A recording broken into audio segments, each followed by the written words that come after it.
Hello, hello, welcome in. It is Thursday, March 20th. It's 2:48 p.m. here in Phoenix, Arizona, and 79 degrees. Oh, it dropped a degree since I was out there. That's very nice. It's slightly breezy, but really beautiful day as you can see out the window. Welcome in, welcome in. Uh, so I just did some weed pulling outside. And I noticed a few spots that I missed, so we're gonna go back out there uh really soon and finish up a few more weeds and that I didn't see. The arugula was like overgrown and around the base around the arugula. I got to pull some more weeds that I just seen after picking up all the garden tools. Shoot. So we'll have to get back out there and get it done. How's everybody doing? I was just reading through the Phoenix, Arizona news here, and I'm just kind of reading through and seeing what's new.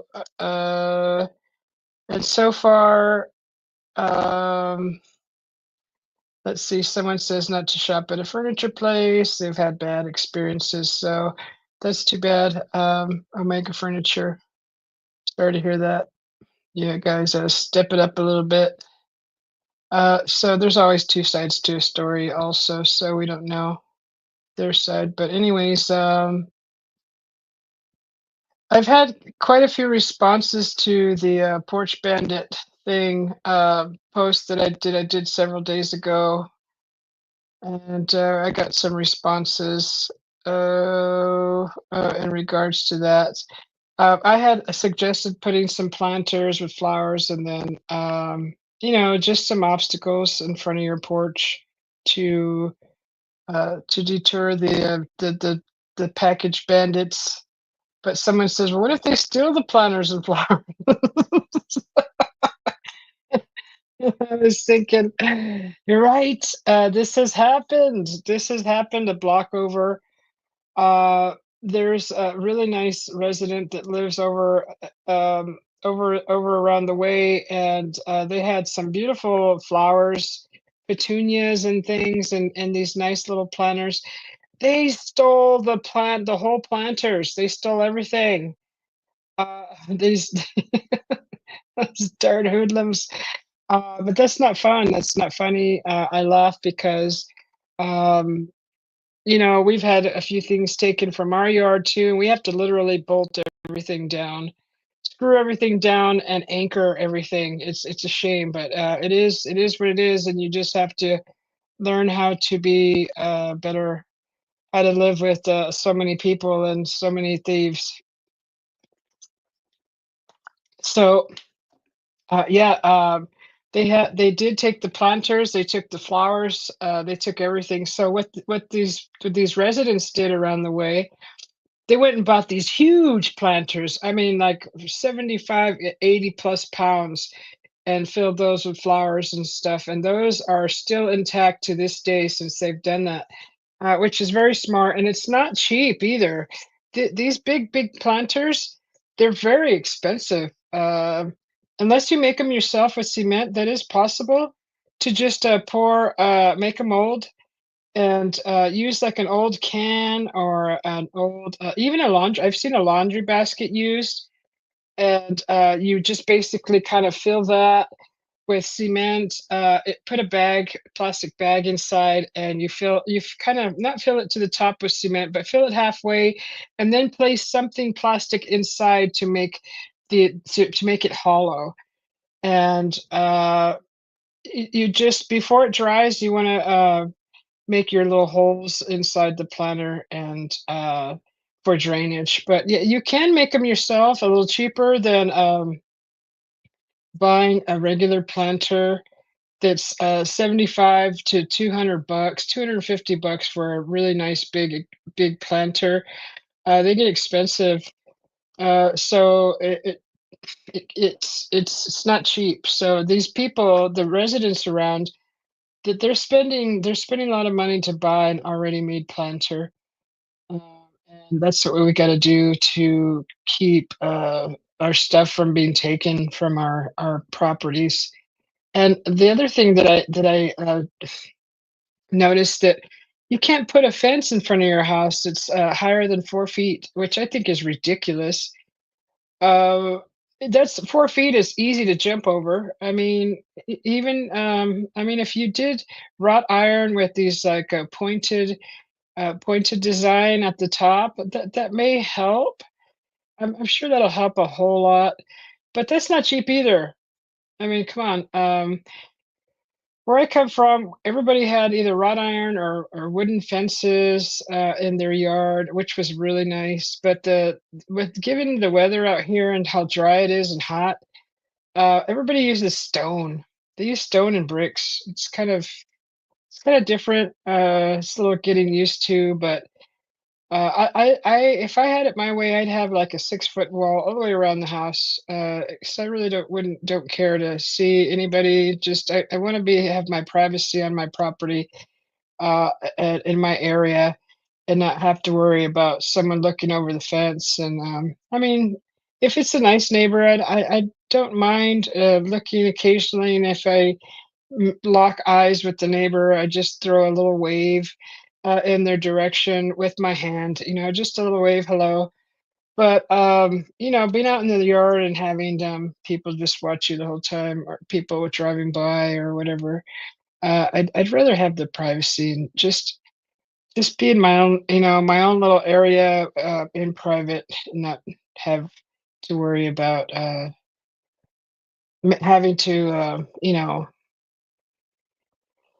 greet everybody passing by. It's not that I don't like to do that, but when I'm in the yard, that's my little world. That's I'm in my little world, and that's how I just like my privacy.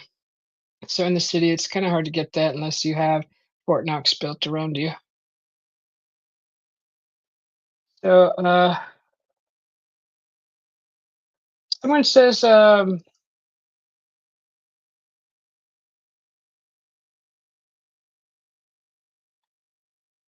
I know someone said that they heard a noise like real early in the morning, which was funny because I it was a whole week where people were like, "Did you guys hear that? Did you hear that?"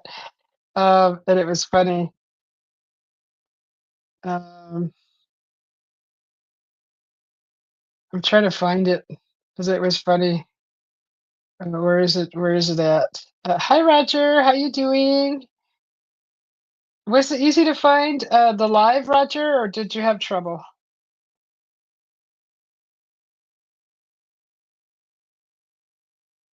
So there's a post here in the neighborhood, and I'll show you. But this is what they say when they hear a noise at 2 a.m. in the morning outside of our house. This is what they do. And I'll show you the post that they shared. It's a photo. That's kind of funny. This is funny. You'll get a kick out of this. But they said when you hear a noise at 2 a.m. in the morning, a Marine vet. When we hear a noise at 2 a.m. in the morning outside of our house, this is what we do. Isn't that funny? That's funny. Uh, uh, yeah, they mean business. That's the Marine vet. So that's funny. Uh, I thought that was cute. Let's see. I know there was one that said, uh, "Did someone hear that noise?" It was funny. I hear it like that in my head when I read that. So it's just funny to me. So we have a metro center out here. It used to be a very popular mall. I believe it was one of the I think one of the not one of the oldest, but it's been around for quite some time, and it's going through the demolition process right now. They did build a Walmart supercenter in that same area, and but the rest of the mall, it looks like it is being demolished, and it will be something else. They even extended the light rail all the way to this whole parking, area where the mall used to be, and it's very nice. They put a lot of money into that light rail, and it actually goes up and over, which is kinda neat. It's really nice. It's got a lot of sculptures, artistic sculptures. Oh, good. You did receive a notification? That's good. It's good to see you, Roger. How you doing today? I'm gonna put the link in the chat if anybody wants to come up. I have to know who you are, and you've had to have been around for a while. I'm not messing around with those shenanigans anymore. But here's the link in the chat. Let me just open up the YouTube side and pin it. If anybody wants to pop in and say hello. If I don't know you, you will not be brought up on the panel. So just letting you know right now. So don't accept any, don't expect anything else. Okay, let me just pin that. All right, here we go.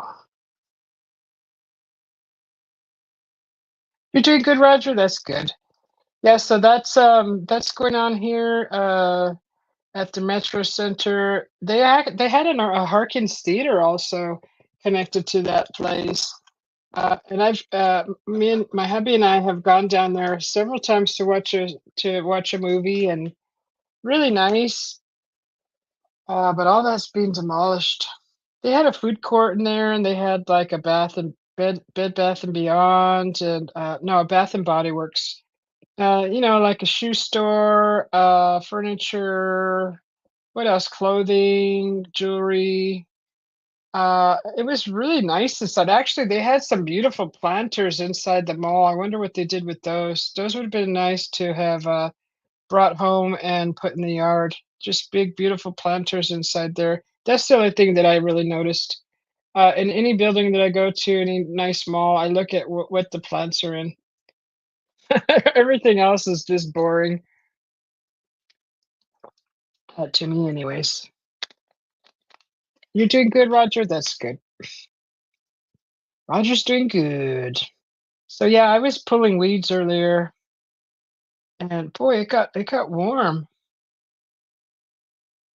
Let's see if I can find something else. Someone took a photo of an owl here in the area. Uh, it's a nice owl.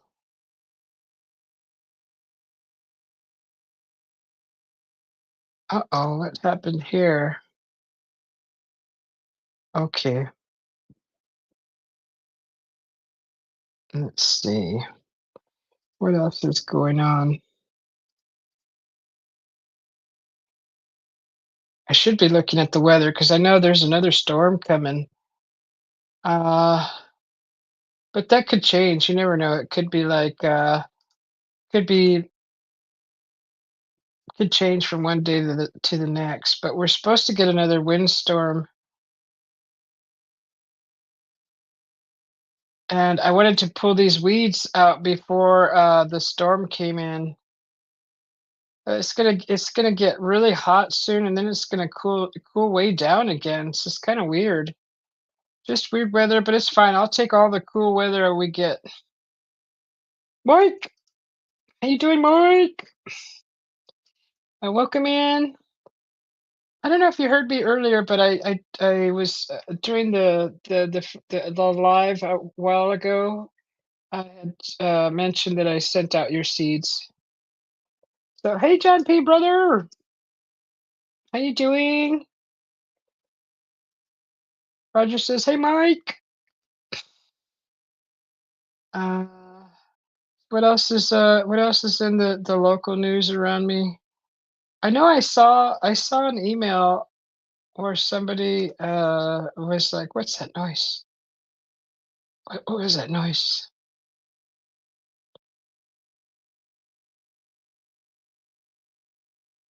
So someone's cat came home sick. There's a loose dog, wandering dog. Poor little guy. He's probably thirsty. Uh, Another dog, a Shih Tzu. The demolition at the Metro Center. Um, let's see. Mike says, Roger, who lives in Arizona and complains about the heat? I do. All the time. And this will be my first summer here in a long time. I'm actually going to stay here for the summer only because the village that I go to get away from the heat is just as hot. So I'm like, what's the point? I'll just stay home and then go to the village when it cools down. That way I can do a little more exploring over there while it's cooler and enjoy my time there when the weather gets cooler. But yeah, I do complain a lot. I try not to. I try to make fun of it and and have fun with it. But it is uncomfortable. Let's see. Garage and door repair. Oh, someone's saying happy first day of spring, y'all. Is it the first day of spring already? Ooh, spring is in the air. Mike says Roger. Jumpy says Mike. Mike says Jumpy. Hot and so dry. So dry. It is dry. But there's a lot of cool things. The pool is cold. It's so wet cold. We get parakeets that come through here that migrate every year. So I believe in the spring. So pretty soon, I believe we'll be seeing some parakeets, and it'll be a miracle if I can catch it. If I can get film of it, because they're cute little green parakeets in different colors, actually, green, light green, blue, yellow on their bellies. And they have a pretty song, so I really enjoy that, and I they love the bird bath. They come by and they drink it out of the bird bath, and they bathe, and then they move on. They hang out for, I don't know, not too long. I don't think more than 15 minutes, and they're gone. They just keep moving on. But they do stop over here once a year. It's really dry. You guys, now you guys are making fun of me now. It is dry. Gosh, like, uh, I never had to wear lotion till I moved to Arizona. Like, ridiculous. It's so dry. Let's see, what else is going on?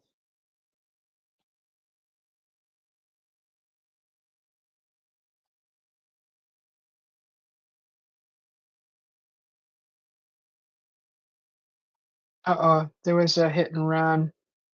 This was 5 hours ago. Someone crashed into my truck, and drove away going north on, towards, and then around 7:50, it's a silver-looking small SUV. That's messed up.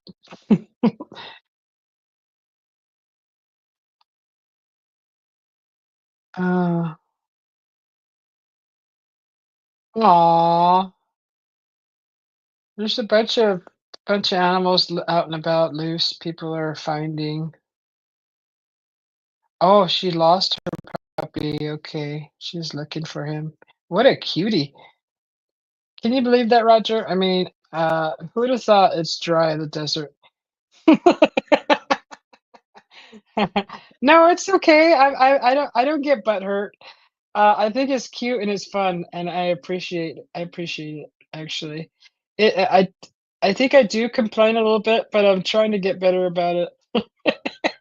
It is dry though, you gotta admit, it's freaking dry. Uh, if you were in the chapstick business out here in Arizona, you would do really good here. No, no, don't apologize, it's okay. I know you guys mean it out of love. I don't get butthurt, it's just It's funny, because I could hear, especially Mike when he says it, "So dry." Can't even find shade, right? That's why I'm trying to plant stuff in the yard, trees and things. The more trees are your best friend. Even in the shade, it gets hot, but still, it's way better than the direct sunlight. Na, na, na, na. Uh,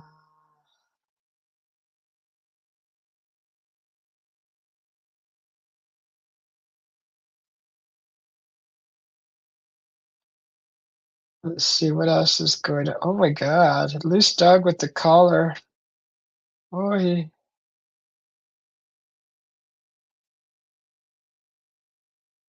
looks like he could bite your leg off. I have 3 large bags full of aluminum cans. If anybody wants them, come and take them away.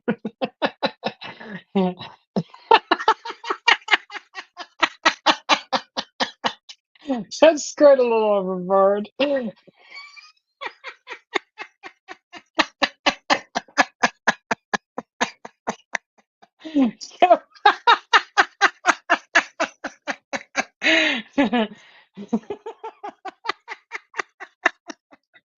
Even the pole is dry. That's a good one. Riding through the desert on a horse. Oh, that's a song. On a horse with no name. Is that how it goes? Riding through the desert on a horse with no name. I think I kind of know that song. I hear you don't even need to tell, and there's. You're right. You're right. It's so dry. You're right. You get out of the shower. You don't even need to dry off. You're dry. You're just like poof. You're like whoo. It's poof. You're dry. You're right. Um, what else is here in the news? Those who are interested in a kitten. Okay. No, boy, there's so many animal posts in here. They just break my heart. I just don't like to read them or see them. Someone was giving away lemons.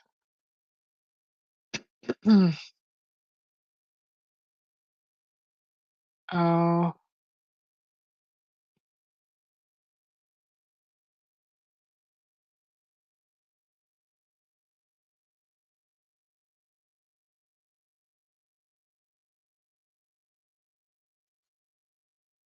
okay.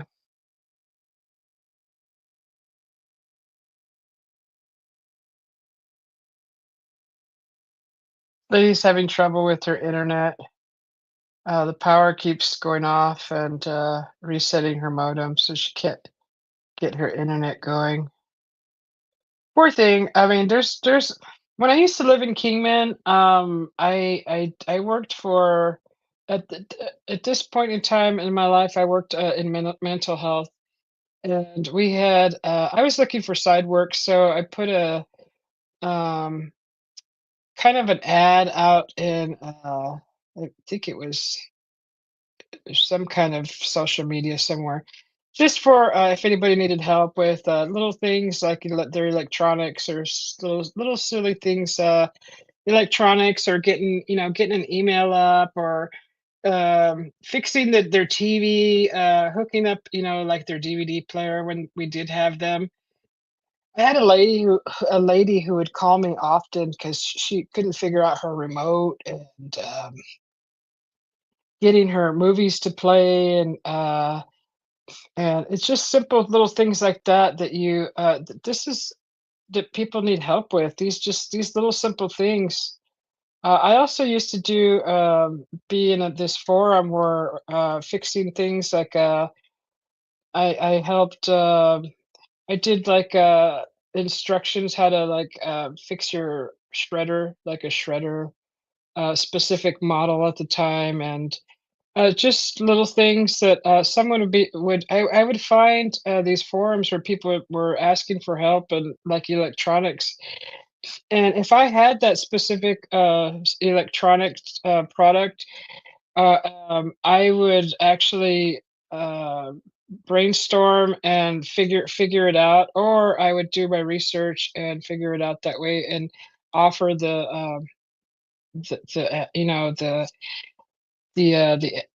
offer them, like, the solution. And so I did that for a while. That was like extra income. So that was kind of nice. So if you know anybody who like has problems with that, you could be a huge help to them. Arizona is drip dry, yeah.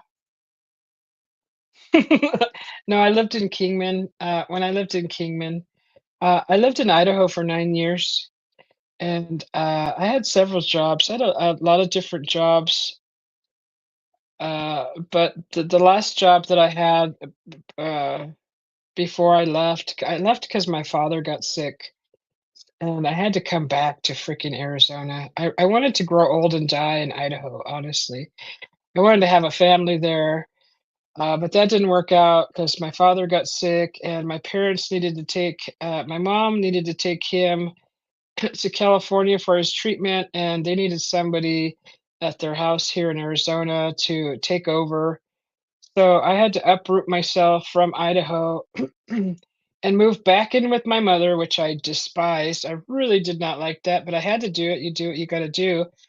And from one day to the next, I had a job. I moved in, had a job the very next day, and just took over. Just paid all the bills while they were gone, and did what I had to do to bring money in to pay the bills. So uh, that's how I ended up back in Arizona, and I just stayed since then.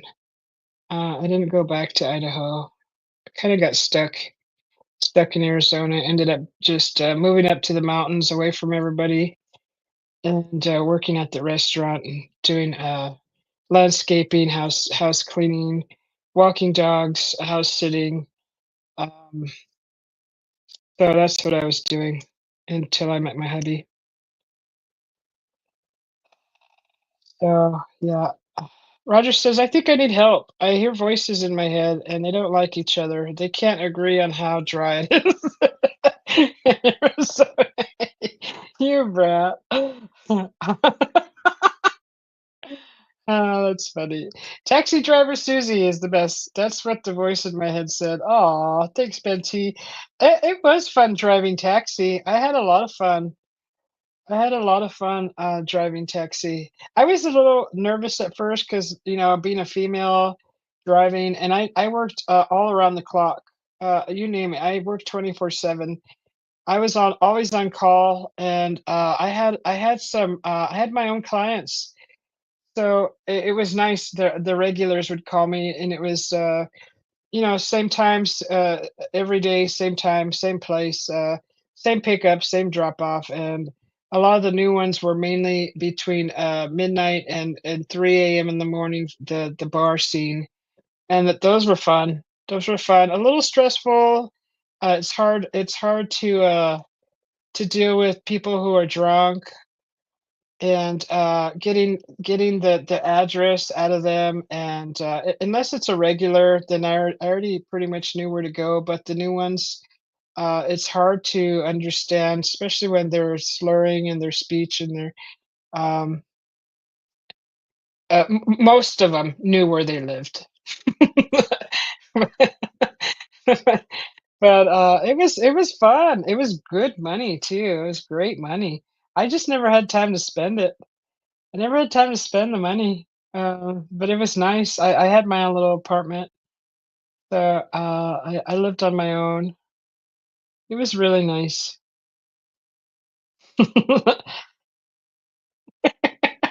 Shola Susie would whip taxi driver Susie's arse. Heck yeah. She don't mess around, and she was never a chola, anyways. But uh, the cage match chola versus taxi. That's funny. But yeah, that was kind of like my life. Oh God, when I found Idaho, Boise in particular, that's where I lived. I loved that place. Oh my gosh, it was like so green. and, it was a city which I really wasn't really, happy, um, to be living in, but, it was so green and, the the street coming in for off the highway, when you come into the town, the street on each side was lined with flowers, hanging baskets of flowers, and, they honor the veterans, on these streets where they hang flags and banners, and, they honor, uh,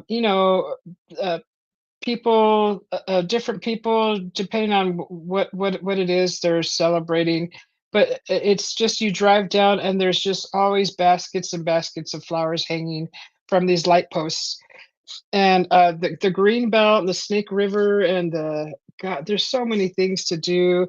It's just gorgeous. It's a gorgeous place. Really beautiful. College town. I was in my 20s, so I fit in just perfectly. It was really nice. Just a beautiful area. Beautiful, beautiful place. I really liked it. The sand dunes, no. There's no sand dunes, not that I remember. There's a lot of forest in Idaho, especially, the outskirts of Boise. You just drive north and you follow the Snake River up and you're in deep, deep, lush forest. Beautiful, beautiful forest. A lot different from the redwoods that I'm used to, but, just equally beautiful, with just dense, it's populated with dense, plants and, trees and just a lot of camping, beautiful camping.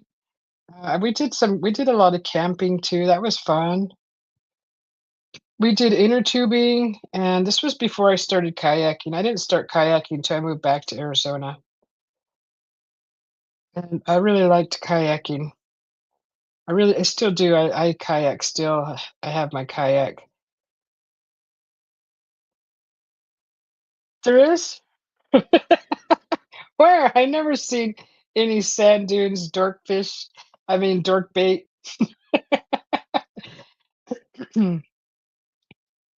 What?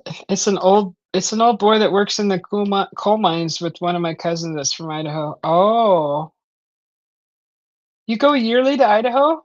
To the dunes? Oh, you cut loose out in the dunes, huh, Mike?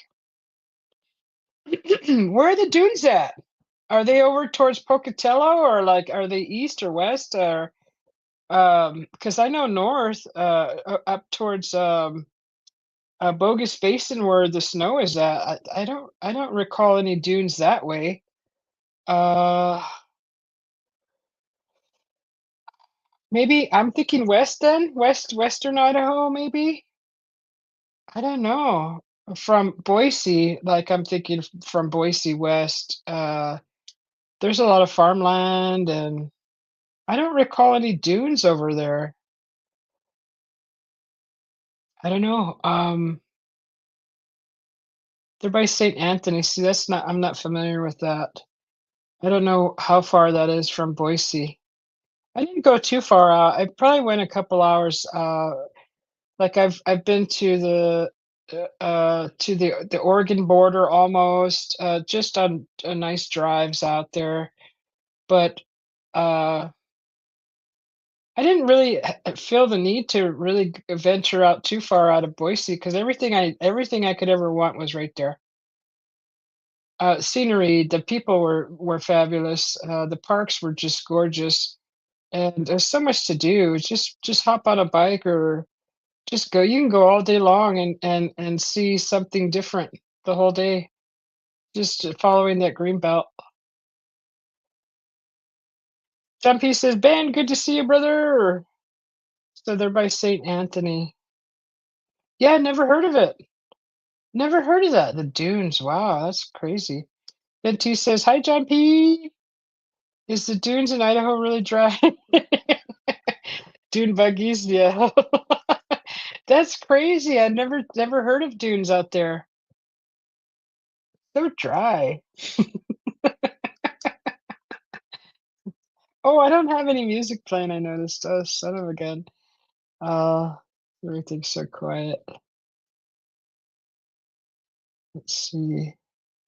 Yeah, I really loved Idaho. It was such a pretty place.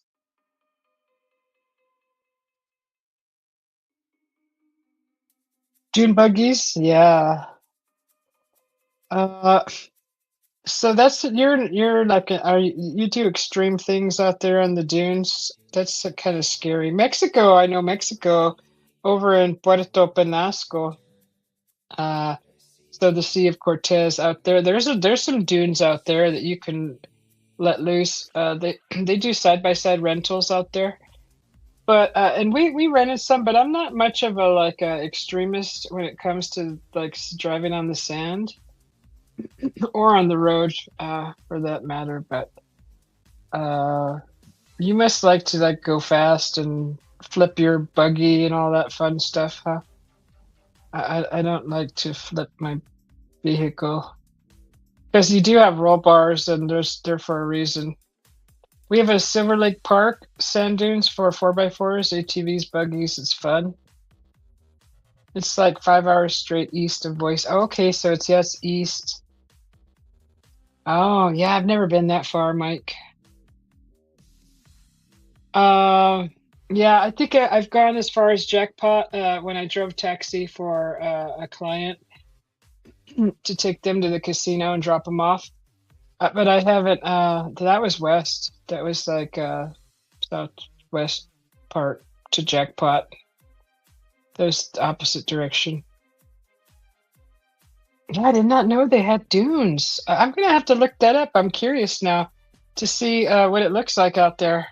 There was a lot of Idaho I didn't see, but I was just so happy and content with that little city, which is not very little, but it's so clean and nice, and just a lot of nice people there. I don't know about now; things could change, but it was really nice. Shoot, I spent 2012 there, I believe. No, 2000, year 2000. I think that's when they were saying Y2K, that Y2K big scare when that happened. I was in Boise at that time. They brought in the tanks and they parked them right in front of the Capitol. And I was like, whoa, that's freaking cool. It was a sight to see. I was like, this is like end of the world stuff. I'm gonna sit right here and watch. It was so cool. Oh. Okay, almost into Wyoming. Then we got some sand dunes near sea, some places. Yeah, John P. He's over by the ocean, Mr. Surfer. He probably knows where the nice sand dunes are at over in Portugal. You don't drive stupid on the dunes? Getting hit by some idiots is my greatest concern. Oh, yeah. I mean, like, how fun can it be? I mean, it's you must have like the special tires, right? Those ones that look like they're for water, for treading water. You know those special tires for the sand. I mean, what is there to do on the dunes besides just drive? I don't know. And there's no shade. there's, there's no shade. You have to have like a big sun hat on that hopefully doesn't blow off your head as you're going 1,000 miles an hour, flying over the sand. A lot of people build dune buggies. Yeah, yeah, I've seen some of those. Here in Eastern Kentucky, Roger says, and ride them on the trails back in the mountains. Oh, okay. Yeah, I like that. I like to see that. Homemade, those homemade dunes. The kits, you can buy a kit, right? And you can build one of those things at home.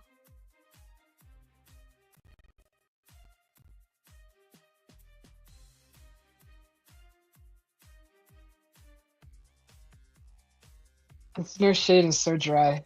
Yeah. Yes, there. Thank you. Right? Dork bait. um. Oh, it's so funny. Oh my God. What did you guys eat today?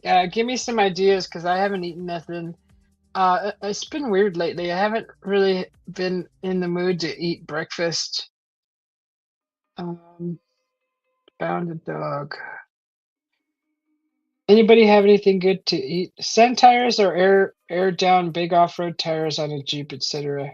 Yeah, those paddle tires is what I was talking about. They look like the things that tread through water on a paddle boat that you would find at a park, like recreational kind of thing. You sit in and you pedal, and the it has these like big wheels that spin sometimes on some of them. What am I thinking of? But yeah, paddle tires. Meatballs and chicken. Oh my god. Meatballs, chicken? Wait, is that chicken meatballs, John P? Mmm, that's a nice idea. Because if I can't figure out what to eat, I'll just pull out the ramen and throw that in the pan.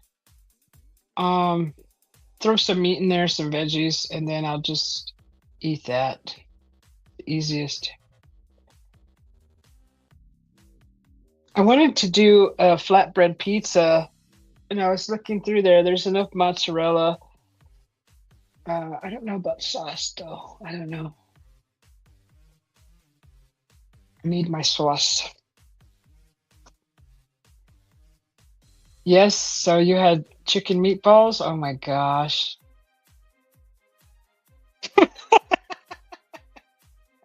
Wheels that spin? Are you serious right now?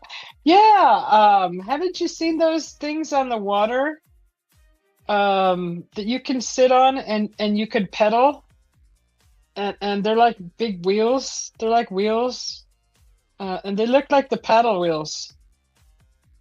You haven't seen those? God, I hope I'm not making this up. I know I'm not making this. I've seen them before. I'd have to like look it up. I know I've seen them.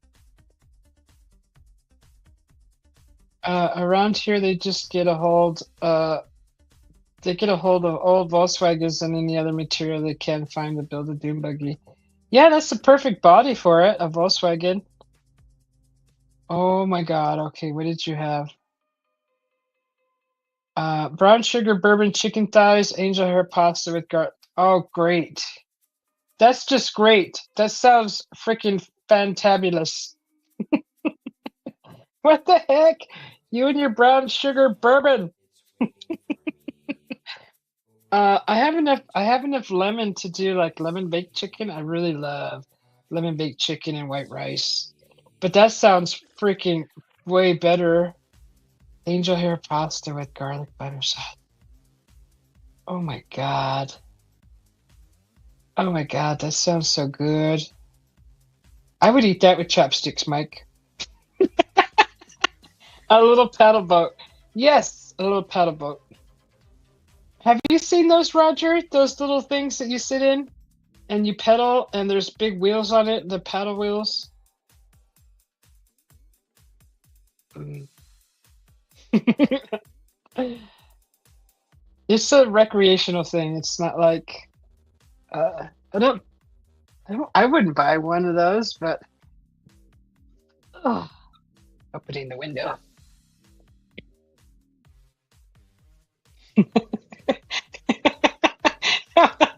Why do you keep saying that? The wheels turn away. Wow.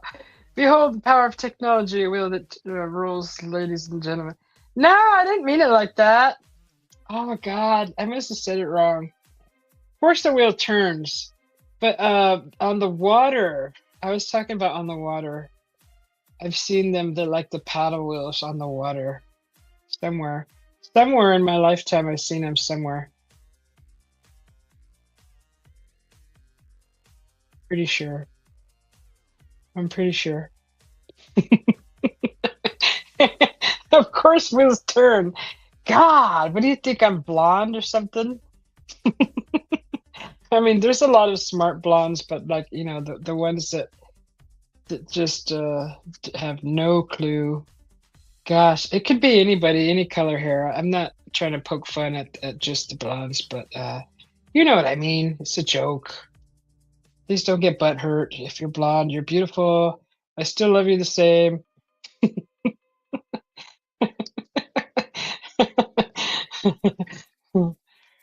God, you're gonna make me wanna go just have a shot, Mike. You're stressing me out. I'm just gonna have to go drink a shot.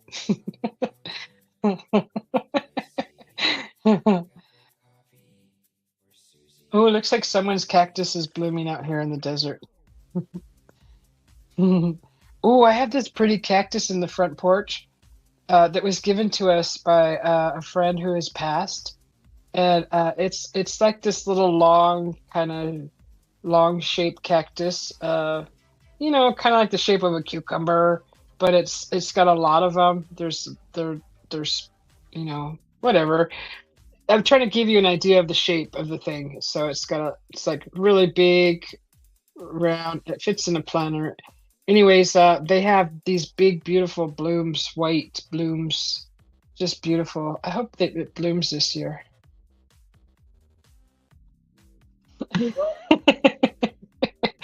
Chunpy, Chunpy is using all the emojis. You did see some gray hairs. Those are gray hairs. Yes, those were gray.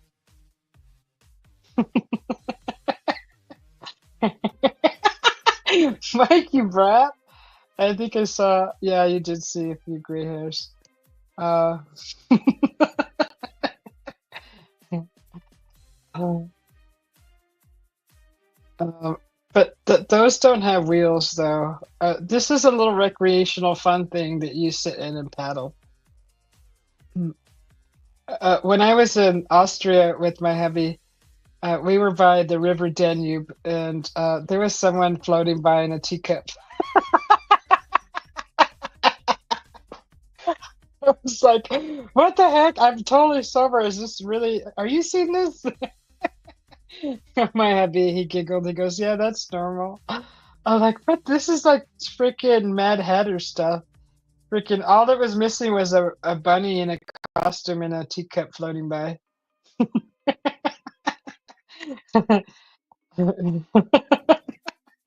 Yes, that's the beautiful things. The cactus bloom. When you see a cactus blooming out here, it's so pretty. Oh, it's so pretty. So pretty.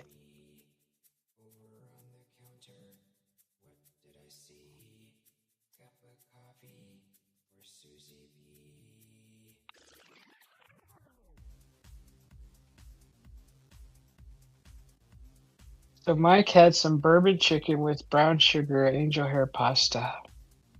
Dang. And John P had chicken meatballs. Dude, I don't have anything like that.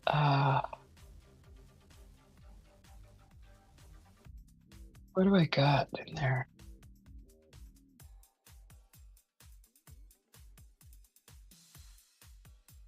What's the huge paddle called in the back of a riverboat? That's to steer, isn't it?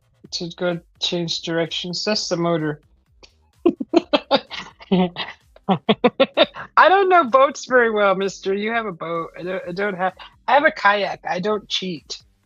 I actually put the work in to get from A to B. Paddle wheel. No, that's not. You're such a brat. You're okay, okay.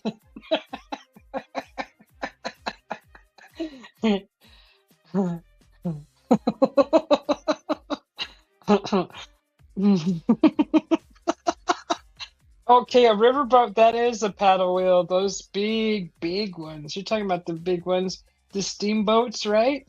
We actually have one of those out here, if you can believe that. The Salt River offers it's like a little tour, and they take you up the Salt River in one of those paddle boat, those big boats with the actual wheel, that big paddle wheel.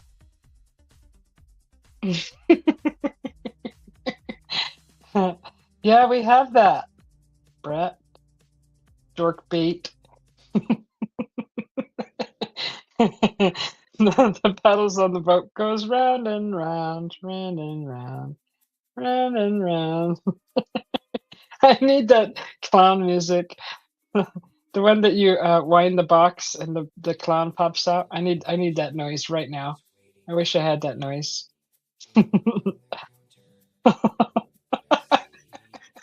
Yeah. It's okay. I'm learning. It's okay. Just keep it up, Mike. Just keep it up. I'm learning. I'm a fast learner. Battle of the wits. I just sometimes I'm not quite prepared for your wittiness. Hi, John. Welcome in. Where's Kathy? Miss Kathy. Where's Miss Kathy? Miss Kathy. I'm a little outnumbered.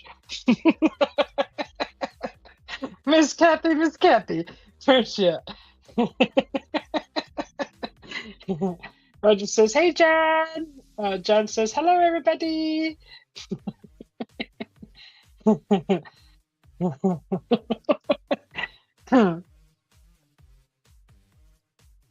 Oh gosh, but yeah. So yeah, I got a few ideas now.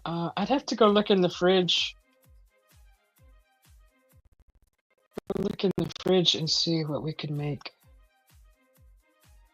My hubby, he's so thoughtful. He pulled out a frozen dinner that we made and we freeze if we have extra. We put in these little frozen dinner containers that have the sections. He pulled something out for me and put it in there. I don't know what it is. Just can't make up my mind.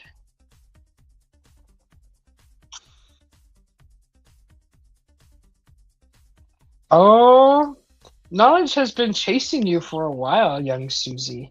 You've always just been too fast for it. Okay, that sounds nice. That sounds like a fortune cookie. That sounds like something I'd read out of a fortune cookie. Mr. Mike, thank you. I will try to get better to keep up with Mr. Witty. Where's my hubby at? Locked in the basement? God, I wish we had a basement. No, he's working. Mike says, "Hey, John. How you doing, John?"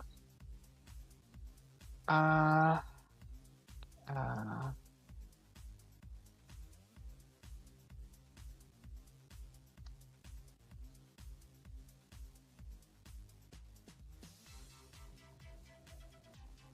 oh, hey, Mike. Do you remember when we had our last cook-off and I can't remember the channel name of that guy that was asking about my ring, the Indian chief ring. He asked me if I could if I could find him one that he would love to purchase one. We got a hold of the lady and she didn't have any more, so I don't know how to get a hold of him.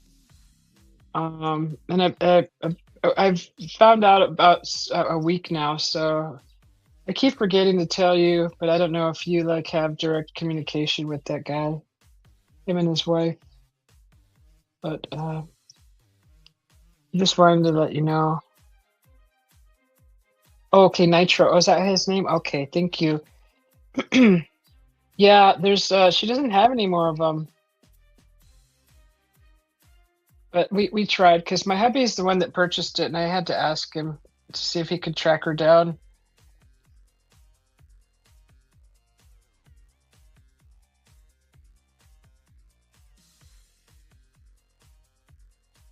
Why do you like angel hair pasta? What's the deal with the angel hair pasta? I like the thicker noodle. What's the deal with the thinner noodle? Thank you.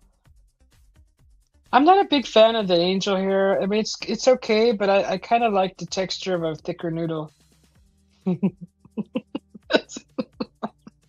Especially the bucatini. You can't slurp it. It's the air. You just like slurping soft straws. A thinner noodle, we do desserts. Oh, you do desserts with your thinner noodles? It's called Alitria. Alitria. I would like to try Alitria. How do you make it sweet? What do you sweeten it with?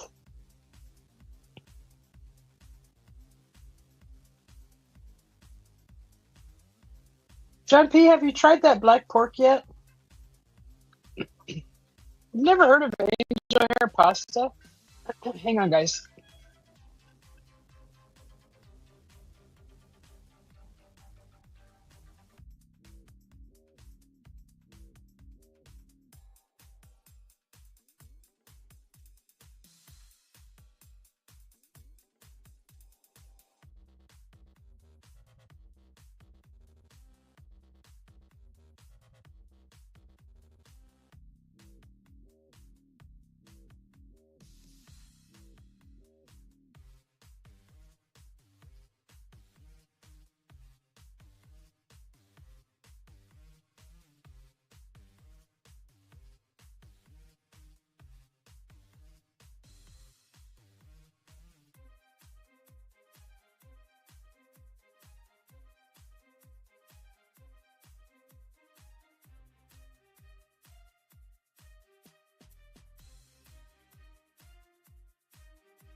Walked into a coffee shop, it's waiting for me. Over on the counter, what did I see? Cup of coffee for Susie B.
Walked into a coffee shop, it's waiting for me. Over on the counter, what did I see? Cup of coffee for Susie B.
coffee shop.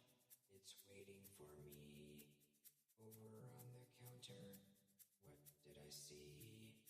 Cup of coffee for Susie B.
Walked into a coffee shop. It's waiting for me. Over on the counter, what did I see? Cup of coffee for Susie B.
Slim!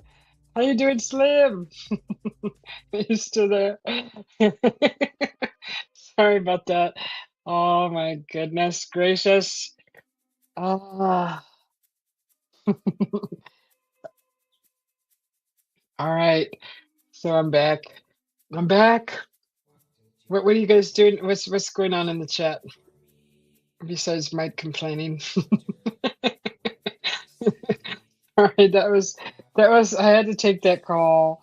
I was waiting for it all morning. I had to cut it short. I cut it short. I cut it short. It was one of those calls that could last for like 4 hours, but thank goodness the person on the other end had an engagement to be at, and I was like, "Well, you should probably go get ready." And okay. So, okay, we were talking about thin noodles. Wait, my wife bought me what? A huge stone, mortar and pestle. This thing has got a wow. Oh, what do you get? You gonna what do you? Oh, that's cool. Are you gonna season it? No, they season it with rice. One of those ones, the stone ones. Yeah, the stone. Dang, 30 pounds? That's a big one. You can make salsas in that. Uh, you can grind a lot of things. I'm reading a book, keep it down. Okay, I want to know about your mortar and pestle. That sounds like run straight out of Mexico. Where'd you guys get that? I have a little one. My mom always had one growing up, but I don't think that thing was 30 pounds, but it was like well used. That thing was stone, pure stone. Uh, those are nice. You ground your garlic in there and your fresh uh, grilled tomatoes and onions. And I used to do a lot of the cumin in that, the cumin seeds, um, and ground that up to powder, nice powder. Yes, it's the stone one, and then yes, I got to season it. Now I remember we were talking about this a while back ago with the rice. I did not know that you were supposed to put rice in there. You know, like, not cooked rice, but raw rice, uncooked rice, and then just grind those bad boys in there and get and fill all the little holes. And then when you grind, I mean, you know that, but yeah, we were talking about that a while back ago. That's cool.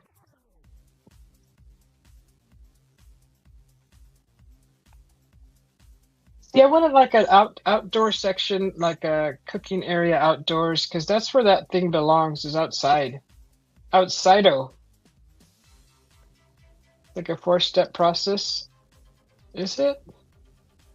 You gotta grind the rice in there and then clean it out and do it again and again and again. 4 times. Oh, and garlic, really? You do garlic also to really season it? I never heard about the garlic. Are you making this stuff up? Next thing next thing I know, you're gonna be saying onion. I'd be like, well, shoot, you just have almost a salsa made in there, salsa flavored stone.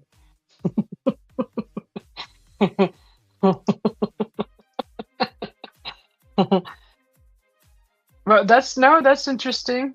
I never heard of the garlic part. That's stuff that I never asked my mother though. I don't even know if she had hers seasoned. Honestly, I don't think she did. I don't remember seeing little white pieces in there.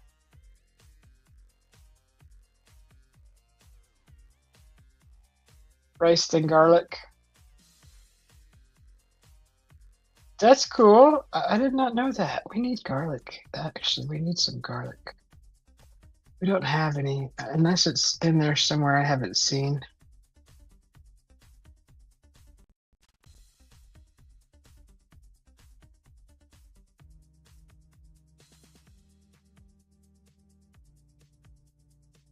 Um, I'm gonna get up on cam here pretty soon, but I want to snack on some. Maybe I'll make me a piece of toast or something. I don't know. God, I just ow.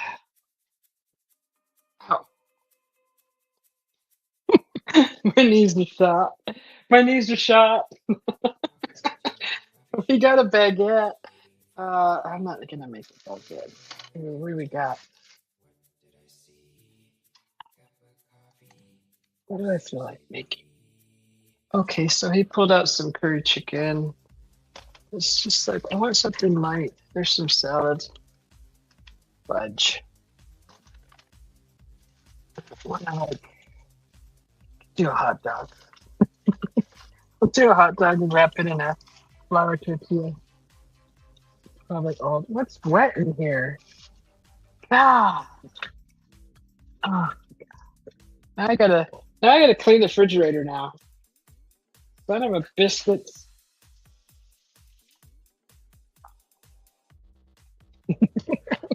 What the heck? See, it shouldn't have even went digging. There's some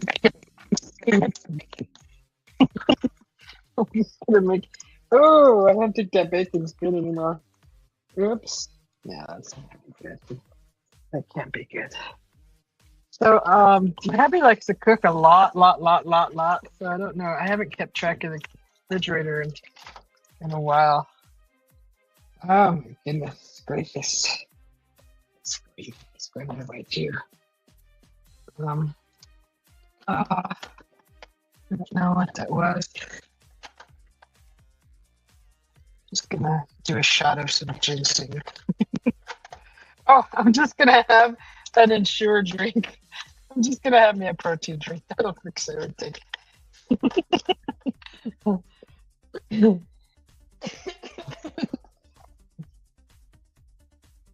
Ah, shoot.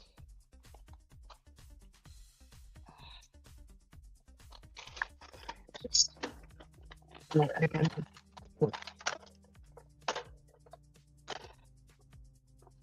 I have to try this because something was in here.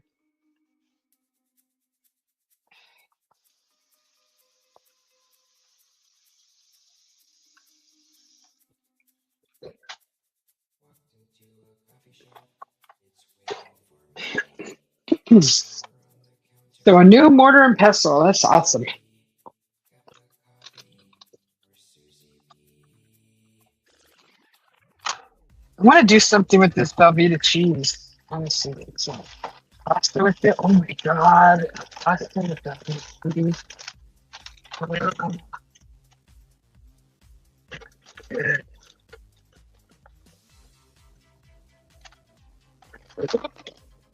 Should just do some comfort food that I need to do a cowboy chili mac with Velveeta cheese. Nice comfort food.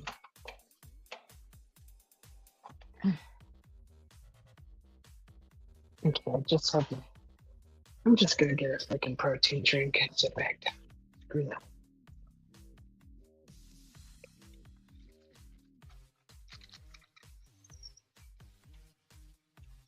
You'll hop on camera. I will hop on the camera. Not gonna snack on chips either. Just gonna have a protein shake.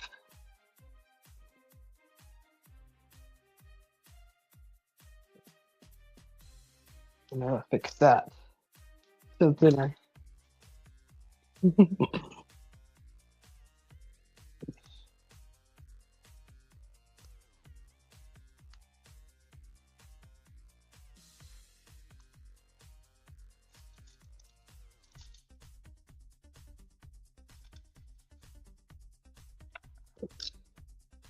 Yep, I will make something with some Velveeta cheese.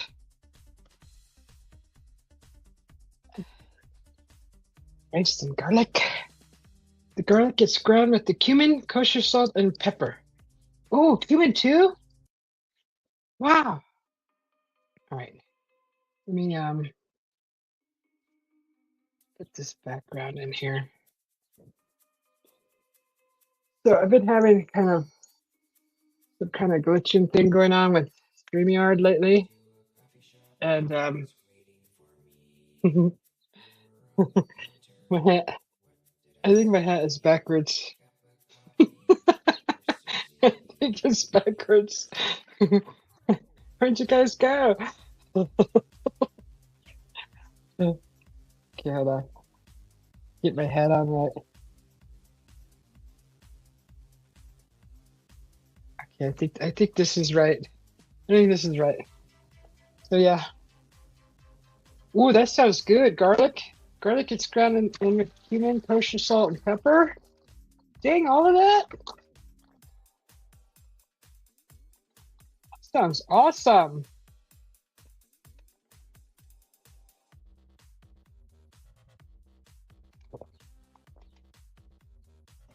Hmm,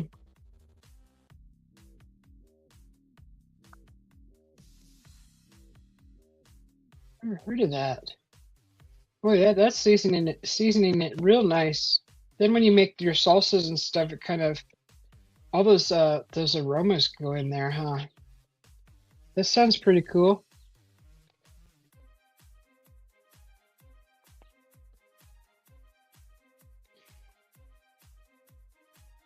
Wow. How come I know I looked it up one day to see how you actually season one of those. And boy, it didn't say all that stuff. That's all fancy.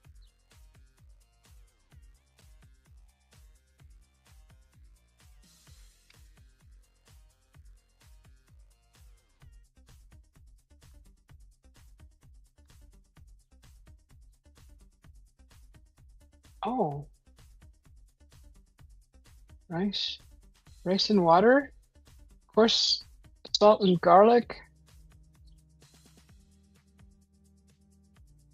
Dude, to help smooth the surface to remove any particles that could contaminate the food.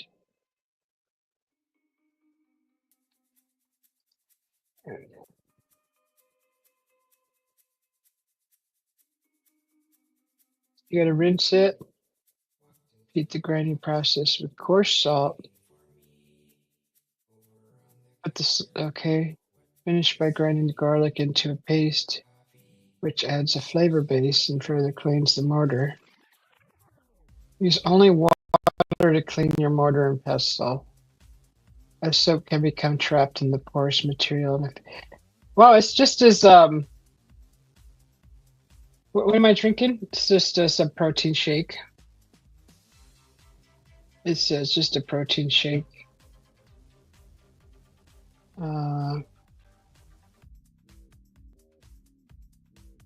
soap can become trapped. Okay, I already read that.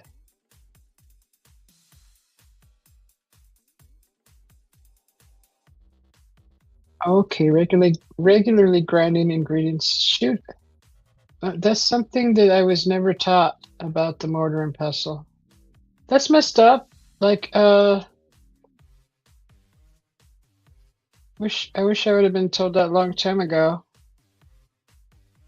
I mean, I don't use mine as often, and I haven't like put anything wet ingredients in there. I've just been using it to grind down the cumin, but I don't buy it like that anymore. I just buy it already ground up.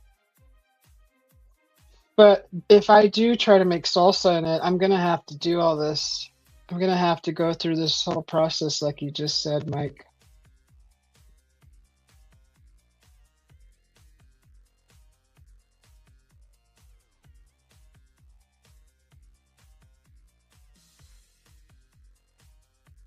Well, mine didn't come with an instruction manual. Um, I don't remember. I don't remember an instruction manual coming with it.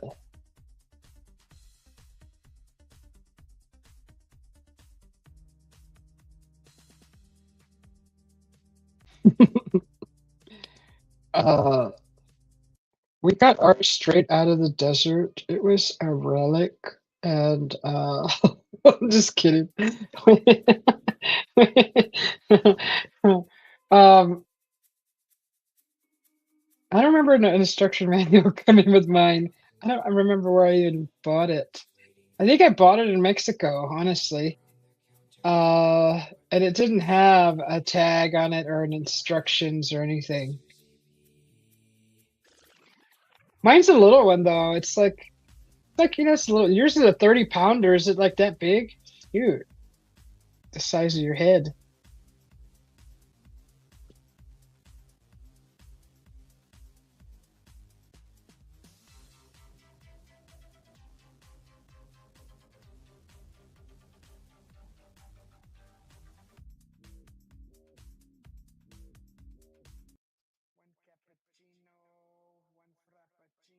This is in the instructions manual.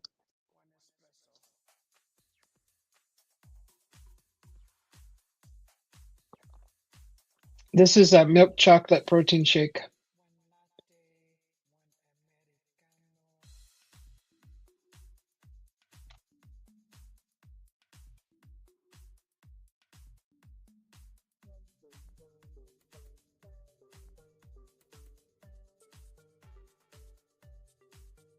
Solid granite? Holy cow, I would love to see that. That's freaking awesome. That's a nice gift. Mrs. A did a really good job. And they come in all sizes too, but now that I'm looking, they should be perfectly smooth inside. There shouldn't be any porous. Shouldn't be any holes or anything. It should not be porous. All that should be filled with the seasoning process. Uh, I'm gonna have to do that too. Because I would like to, you know what? Have you seen the big stone slabs where they have shoot, the part that grinds, that you do the grinding, that you hold in your hand, the pestle, that part, it's actually big and long, and this is a big old slab. I've watched videos of women making like fresh salsa on these things, and it's like a big slab with a slight curve indentation in it, and they just grind down the tomato and the garlic in there and the chili and everything, and it's just this big one. Have you seen those? Those are freaking awesome. That would go outside definitely. That would have to stay outside. That's too big to keep inside. And that's usually where the woman would be cooking, like outside in a, under like this really cute little outdoor cooking area that usually, it's nice with bricks and things. And but that thing, it's what is that called? Uh, what is that one called? You could find these things out in the desert if you're out hiking. If you get lucky, you could find one just laying around on the land somewhere. Um, what are they called? Son of a gun. It'd be a lovely gift if this was 1737. No, come on. You got to admit, grinding stuff like that with the old-fashioned mortar and pestle is very. Don't you find it satisfying? I do. Because it's good work with, for the wrist too, but it's like the old-fashioned way of doing things. I mean, not like it's a little slower, but I mean, I like it. I appreciate that kind of stuff. But that big one, what the heck is that thing called? Gosh darn it. Um, oh,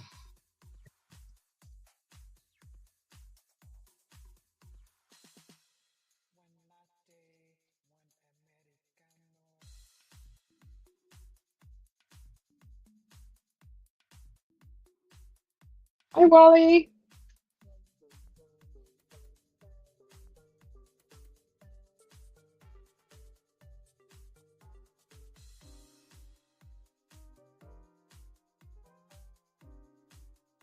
How are you doing, Wally?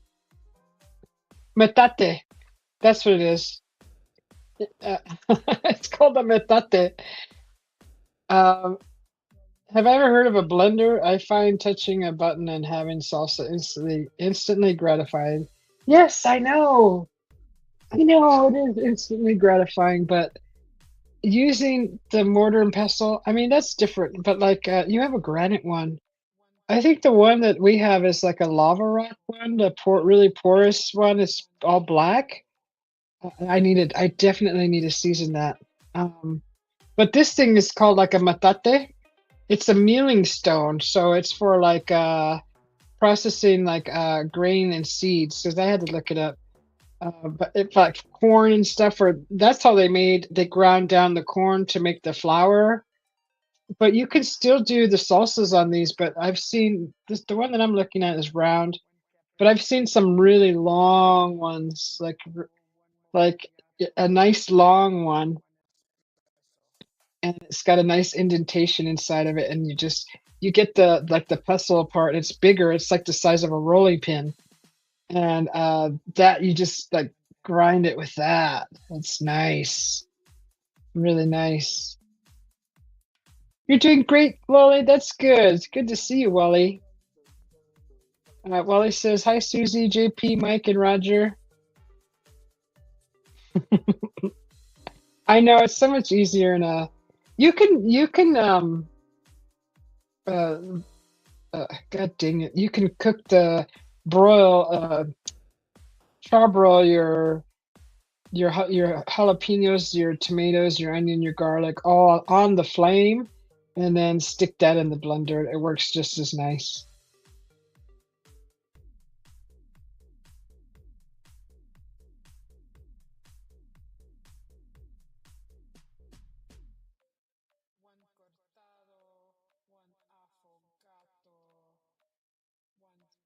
I mean, those that's what people used when they didn't have electricity, though, right? So they used one of those, the metate or the mortar and pestle, to grind their things because they live way out in the middle of nowhere, somewhere, and they're cooking, and they just have fire.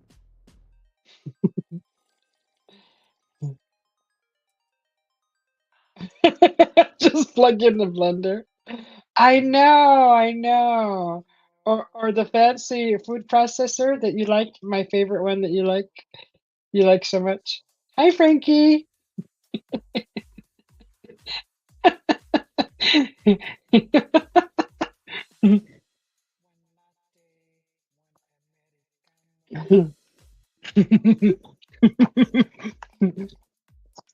I know it's easier to make salsa in there.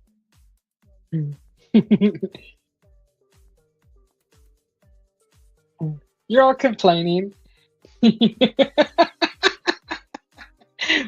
you mad because you have to season it or what? Nobody can see me on Dan's channel. I can see you. Dark Soldier. Pew, pew, pew. If the power's out, I'll just have to muddle my ties in the glass.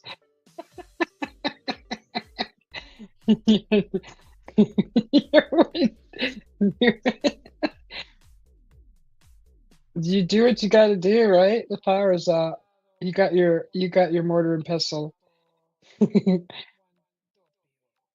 Susie, I'll start playing games again. I miss games, or I'll combine movies and games. All right. Yes. You do that. We love game playing too. Dark Soldier. Is this a good idea? Yeah.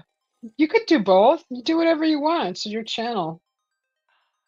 You could do game week. You could do movie week. You could do movie day, game day. You do whatever you want. You make yourself happy.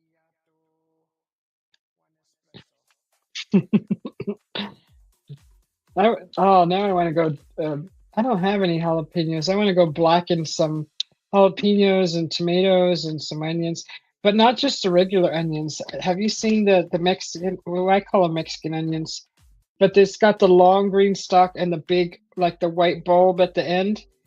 And like if you're at a barbecue, having like a Mexican dinner or whatever, uh, I seen a lot of barbecues in Mexican style food where they just put the whole onion on the grill and blacken that, and then when you say you were making like tacos, or they're grilling chicken or carne asada, they get that big old onion and they just slap that on your plate, and you kind of just cut it, or you slap it in your taco and you eat it like that.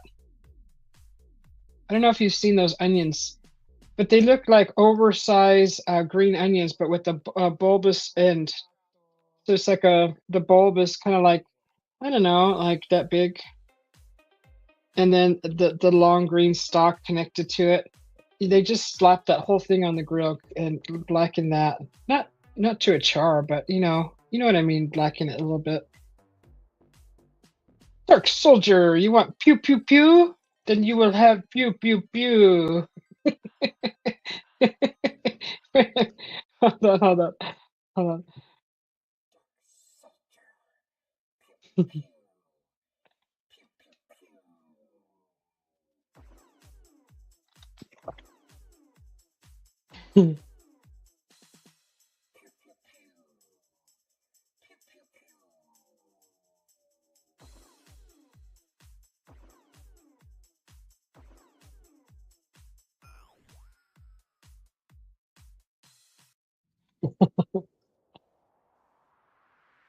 Yeah, those are, we have that here at the Mexican market.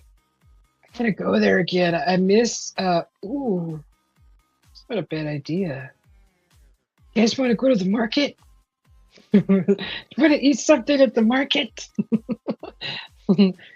They got, mm, speaking of which, they have lots of good stuff. They got an already marinated chicken. They call it chicken asada, carne asada. Um, it's already all marinated. You just slap that on the grill with those onions, rich, some fresh homemade salsa.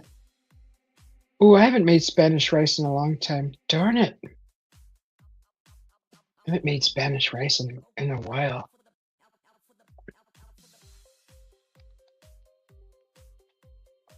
Mike, do you know how to make Spanish rice?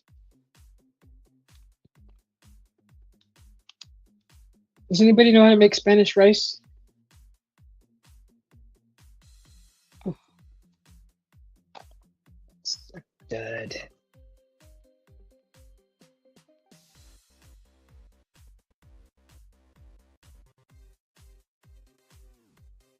Yeah, I'm like my wheels are spinning in my head about cooking something. Oh, I love to make a nice batch of enchiladas too. Nice batch.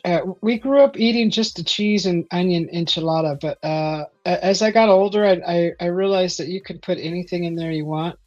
And some people showed me how to put, you could put ground beef in them too, and that's actually really good, really nice. Oh my God, a 4,000 years of recipes?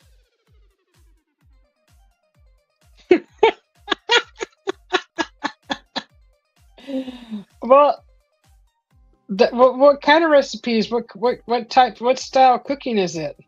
European, American? Is it like what is it? Barbecue? Is it like there's so many. We had some recipe books in there, and I'm like, what do we never even use these. We don't use them. We get all our stuff online. And you said, of course you do, Dorkfish?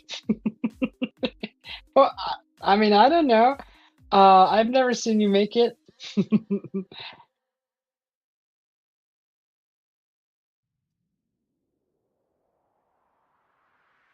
There's so many ways to make it though, and you can add mixed vegetables in there too. You could add corn in there. So I grew up with the peas. We did the peas as the finishing. So just like 10 minutes before the rice was going to be completely done, you would get some frozen peas or canned peas. I grew up with canned peas. I do frozen peas now; they're fresher. Or just yeah. Anyways, so you spread the peas out on the top just before it's going to be ready, and they steam onto the top of the rice. But you should have a nice uh, tomatoey layer on the top of the rice, and then you have your peas on top of that.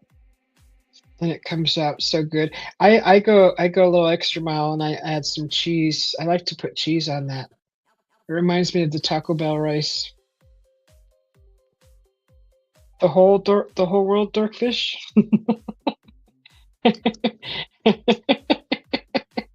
The whole world, so all world cooking. Okay, all right. Uh, that's interesting.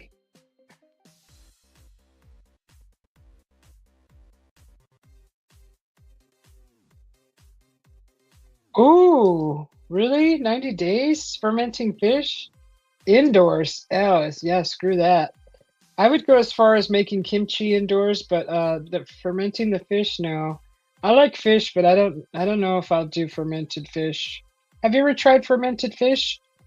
There's a thing in Alaska. Where's a shark? Where's Glacier Shark at? I wonder if he knows about this. The natives out there, the Indians out in Alaska, the native Indians. I don't know what tribe they are, but they bury a fish for a long, long time, and then they pull it out. It's like fermented, and it's like they love it. Uh, I don't know what that's called or what tribe does it. The only tribe that I know about out there that I knew personally was one from the Tlingit tribe, and but since many years later, I just found out that they do that. They put fish in, they bury fish in the dirt. Worcestershire, Worcestershire sauce, Worcestershire. That's what Worcestershire is. Fermented fish. That's delicious. Then what?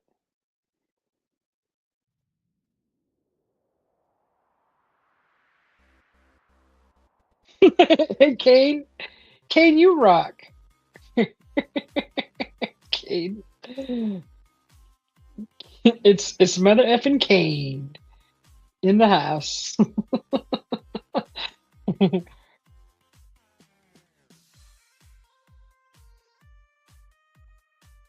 Oh God, I got a lot to learn. I don't. I mean, I know how to cook, but I don't know as much as you do. Oh God, that's a lot of stuff.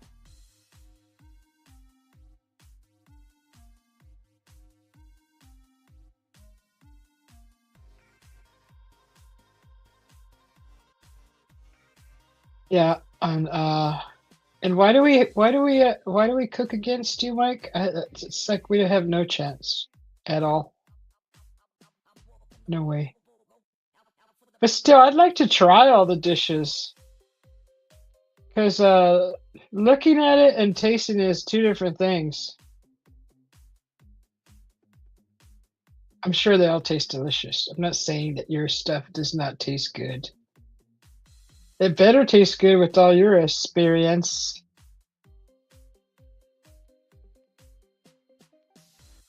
The mocajete. You have a mocajete is what you got.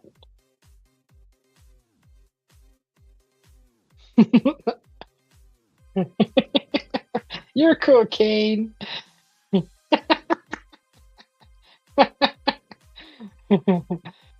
Yeah, can you say it, Mike? Mocajete. She samples it.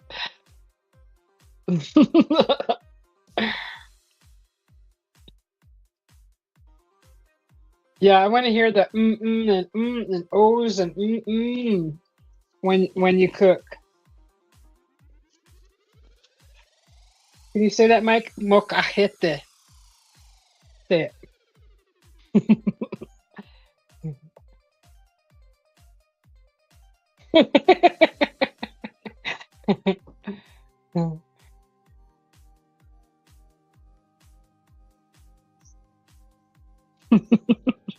Would you quit making her mad? Stop making her mad.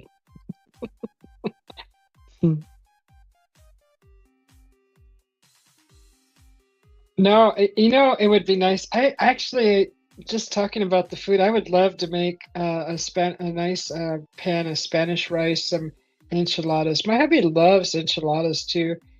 I just have to like really downsize the recipe to like 3 servings maybe because he doesn't eat a lot, and I don't want to be stuck with enchiladas for a week. So, but it's not hard. It's not hard to downsize a recipe. I mean, I actually enchiladas are nice for a couple days, but then you're just like, then you end up turning them into omelets and putting them inside an omelet and then chopping it all up and doing it with eggs, and then you have to get creative. Did you say Morgan David? Did I say Morgan David?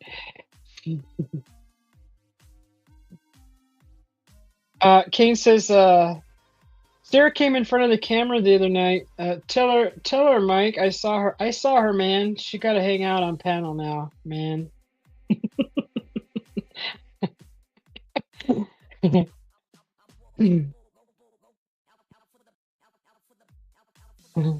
What is Morgan David, Roger?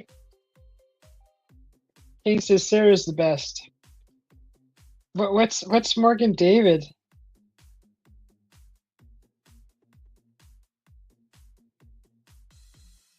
Um. Oh, really? Why are you laughing? What's in it besides lamb? That was such a stupid question. Now I know why you have fun at me. Um. Yeah. How is that cooked? Alcohol. It's probably cooked in a ditch. They barely had fire back then. She said that's not how it works, Kane. Morgan, oh, there's Ben T again. Welcome back, Ben T. The best tea is Ben T. Moken David wine. Hey, wine doesn't sound bad too. I'll just get sleepy though.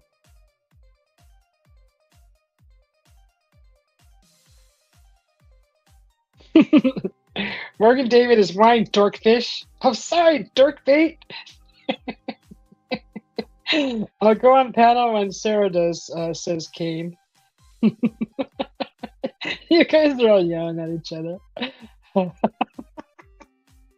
And I'm doing the commentary. This is fun. Back to enchiladas and Spanish rice. I really used to really love the Taco Bell recipe of their version of Spanish rice. It didn't have the cumin in it that I liked, but darn, that was good.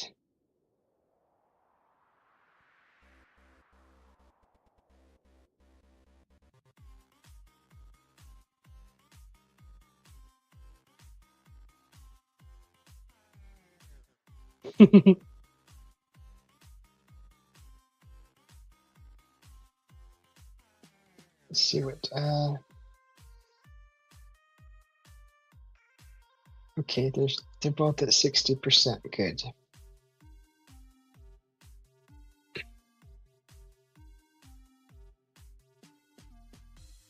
Yeah. So what's to do with that lamb stew recipe from 1740 BC? Probably. You could probably boil rocks in there with the potatoes. I've never actually tried to cook a lamb stew. I really like it barbecued. I have lamb in there. Oh, I could go pull out that lamb I cooked that one night. The Joy of Cooking on Amazon. Venti shares the link. The Joy of Cooking. What is that, Venti? Venti knows the deal, says Kane. And Kane says, Roger rocks, man. Aw, there's a little dove outside the window. Where's my cat? Cat. He's gonna get him. God, I hope he doesn't get him. He's eating the little bugs. You eat all those little bugs, little guy. You just eat them all up, gobble them all up. And you be vigilant. I have a cat out there. Probably eyeballing you right now. I got his sights on you too. Oh God, be careful. That sucks. Why? What did he do? Did he do something? So is Morgan David wine good? I think it's like, what is that, a red wine? On Wikipedia, there's a link for the joy of cooking. Okay, I'm curious now. What's okay? The Amazon link is broken. Let's see what the Wikipedia says. Joy of cooking. That's the most one of the US's most published cookbooks. It says it's been in print since 1936 and has sold more than 20 million copies.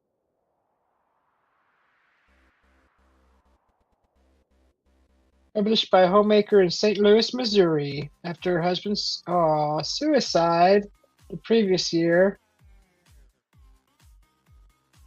Ah.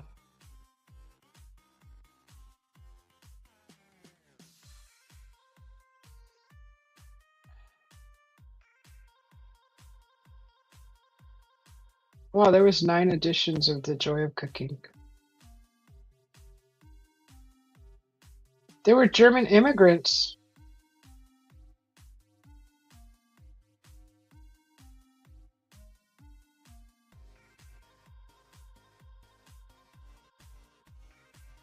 Aw, that's kind of a sad story.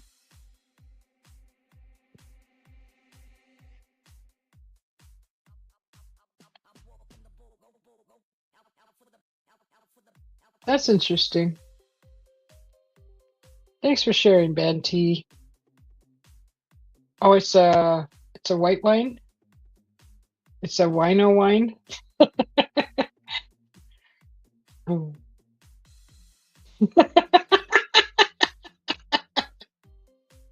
Are you kidding me? I'm not going on a freaking what is that hunt called? A joy hunt? Scavenger hunt. I'm not going on a scavenger hunt.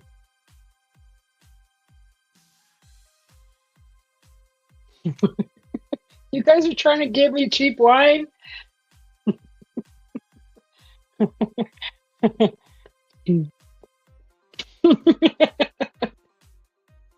Cheap wine.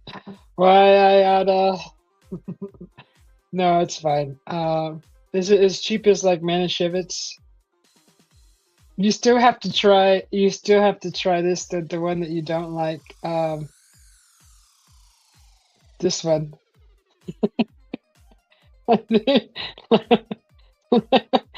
This one. This one. Bugs wine. You gotta try that. Let me see if I can find it. It's really good.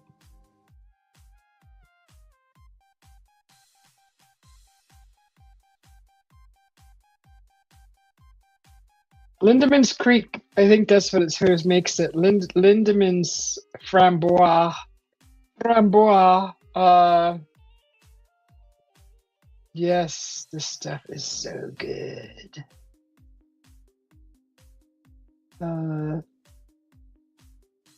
Okay, this is what it looks like. The one that I used to drink. Oh, it's not too expensive. It's $7 for a bottle. Well, I don't know what area they're getting this price from, but it is really good.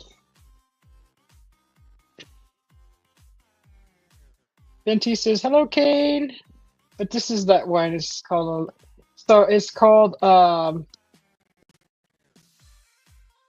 FRAMB.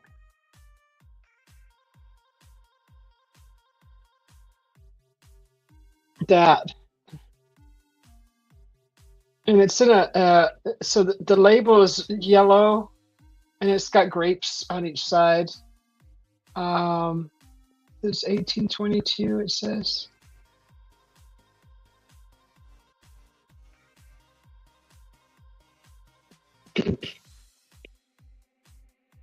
So I used to know someone who owned a bar, and we used to go after hours, and we would bring a whole bunch of people after the bar and go there, and at his bar, and he whipped out this lambic stuff. Oh my God, and it was just like The best stuff I ever had. That's way better than Manischewitz. It's not very expensive, but that's probably why he was so um, why didn't mind that we drank that because it wasn't very cheap. Lock you out? Lock her in a closet? What are you guys talking about? I need to message your husband and have him lock you tonight. Lock me out? Why? Dark soldiers using the camo toe emoji. MoganDavid.com. That's I gotta see what that is. You better not have a drunk at the other end of it holding it. Oh my god, that's a huge bottle. That's kind of nice. Ooh, Concord. Nice sweet wine with aromas of fresh Concord grapes that finish elegantly. Delicious red that's reminiscent of blackberry jam and finishes smoothly.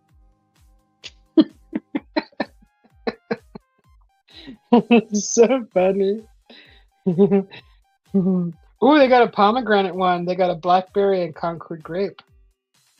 Nice. Morgan David. You guys are funny. It looks nice. Looks nice. Doesn't look like cheap. Don't you dare message my hubby and tell him to lock me out. Lock her in the closet. And Benty says, my grandfather used to deliver Mogan David by the pallet to the Catholic rectory in town. Are you serious? See? What were they needing wine for? Like,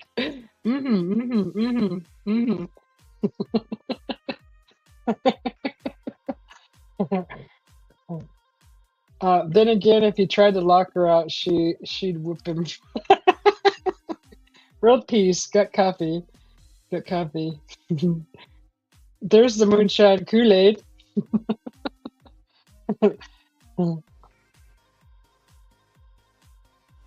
He did, huh, Venti? That's crazy.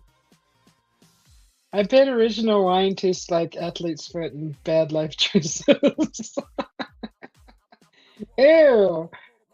No. It had to. They had to start with something and then work their way up from that. But that had to have been a long time ago, though, right? In the Renaissance times. Can you imagine what their wine tasted like?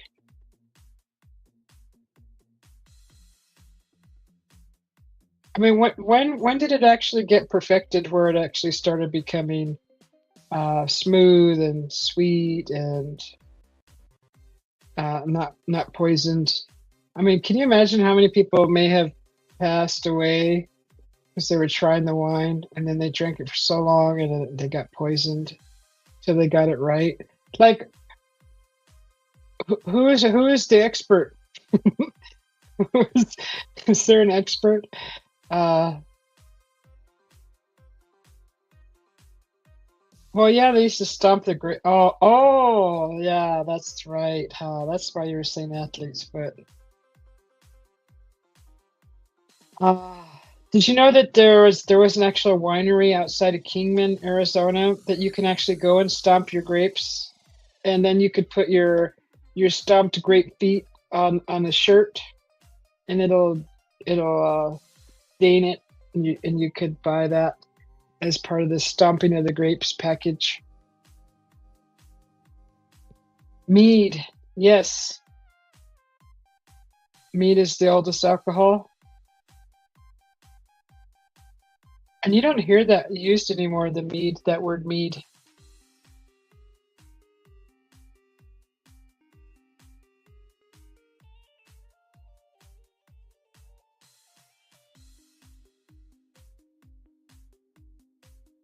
That's the honey wine. See, that doesn't sound so bad.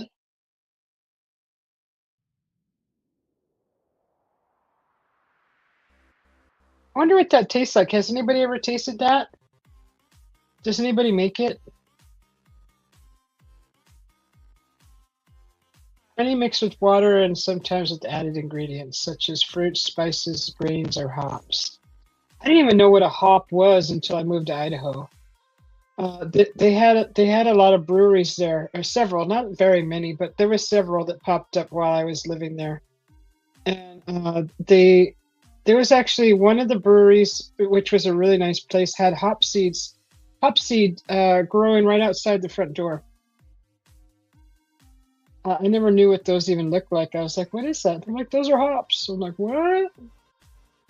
It's kind of cool. Oh, you think honey meat is not good?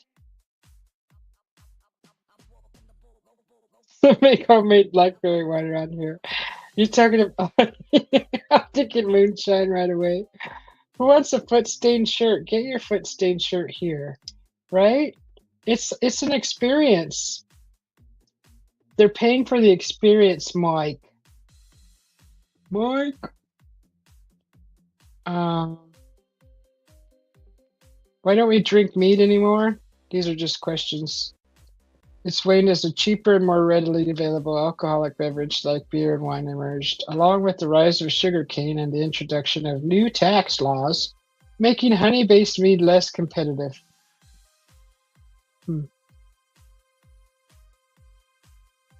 So, which made sugar-based beverages like beer and wine cheaper? Oh, so beer and wine became cheaper than the mead. So they're like, screw the mead.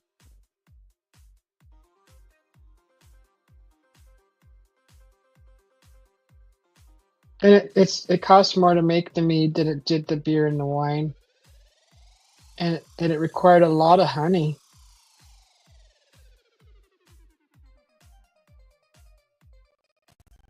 Meaderies. So it's coming back, it seems like. It's coming back because of craft beverages.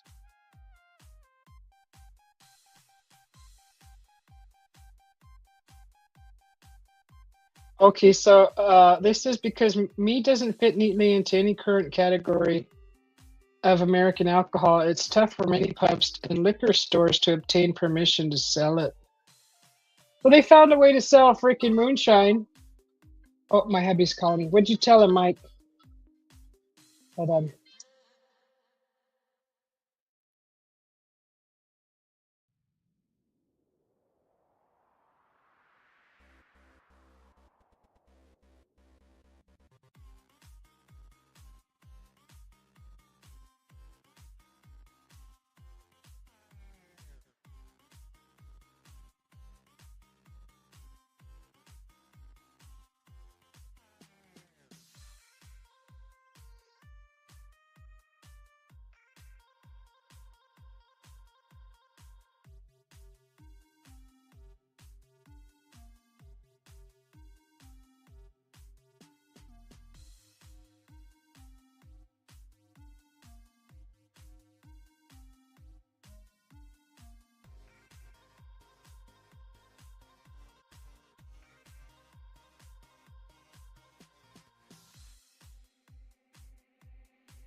All right.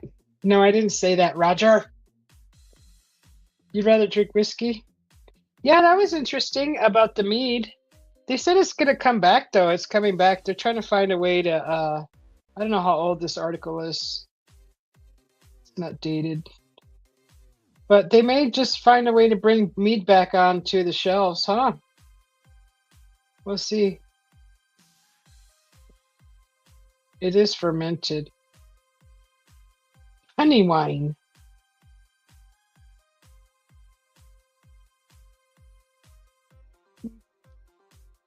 Is meat illegal? No, meat is not illegal to make or sell in the US, but is regulated under wine laws and requires licensing for meaderies to operate.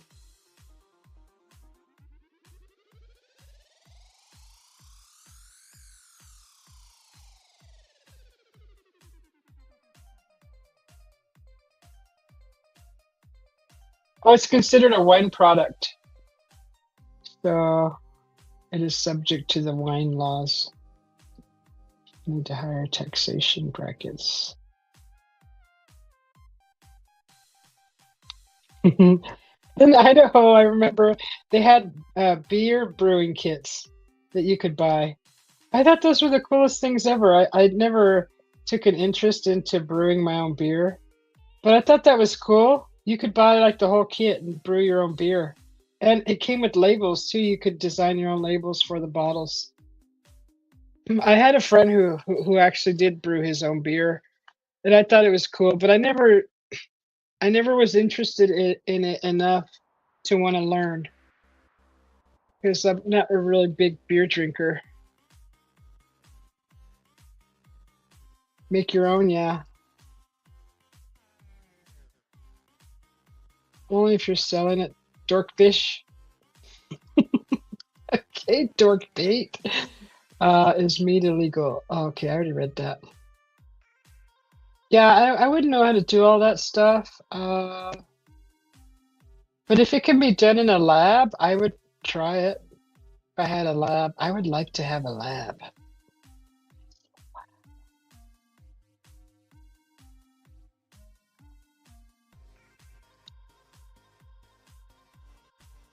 I want a lab with round windows and a skylight.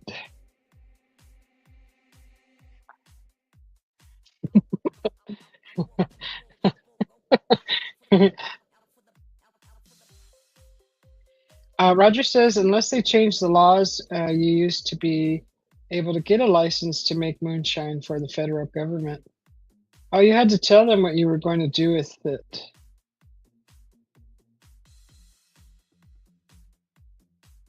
Ah, my kitchen is a lab? Yes. You want a chocolate lab? The woof woof one, or you actually want to dip everything in chocolate?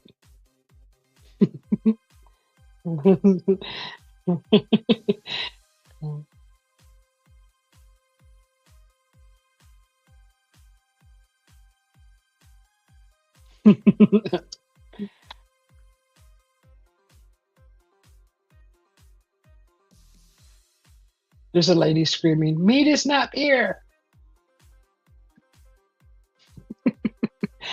Okay, all right. Ooh. Okay, that was interesting with the mead. That was a honey wine. What did I see? I saw a picture recently. I don't know what I was looking at, but I saw like a monk and he was making mead and it was showing him with the jug and he was like over a barrel and it said mead. I don't know what I was looking at recently, but I saw that picture.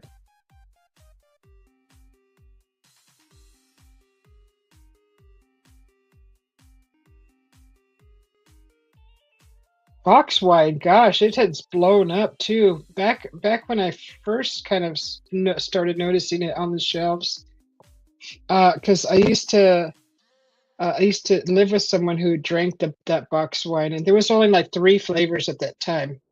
Oh, there was the white, the red, and the blush, right? And then recently, when I was in the store, I saw like there's a whole section. There's a literally a whole aisle of just box wine, and like you name it, every flavor under the sun is there. They make box wine and everything now. I wouldn't be surprised if there's a chocolate and an espresso flavor. I gotta look for those if they do have those. So I would like to try that.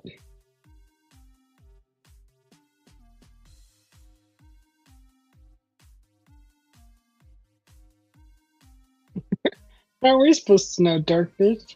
What? Know what? You could make you can make up, I think, up to 500 gallons without paying tax on it over 500. You have to. Wow, that's a nice little stash. 500 gallons. How long does that keep in storage? Does it last like forever or years and years and years or Shoot, one batch, 500 gallons? Shoot.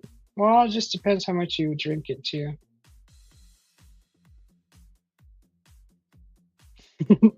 Are we supposed to know what? Oh, you got a black lab? Yeah, because when he said chocolate lab, I thought of the chocolate Labrador. Long time, Roger says. Long time. Long time.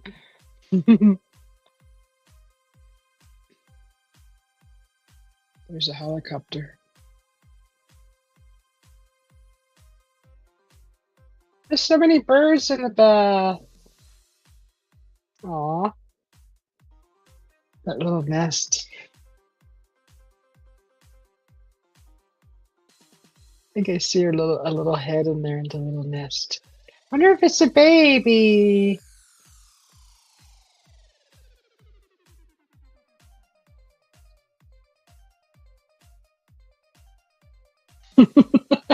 What story? Oh, what was I looking at? Yeah, I was reading the history of the mead, Mr. Dork Bait. Kane's all, uh-huh.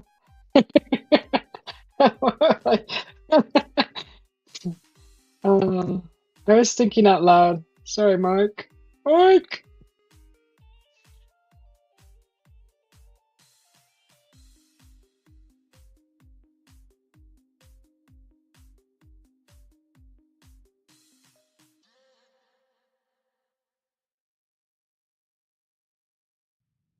Mead can be dry, semi-sweet, or sweet, and the alcohol content can range from about 3.5 to more than 20%. I would try it.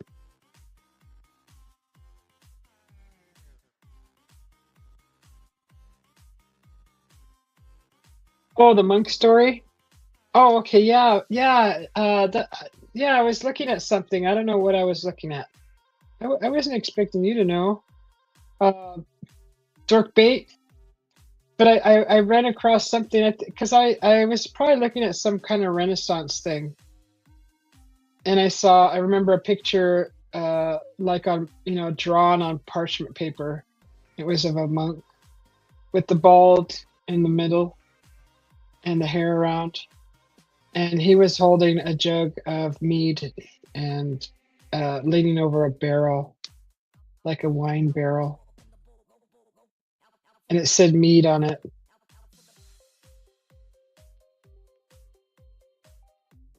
Did I ask you where I seen it?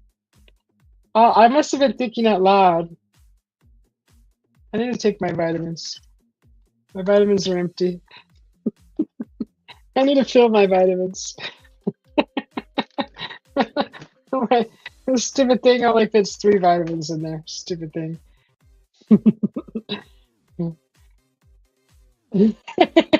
Would you quit paying attention so well, Mike?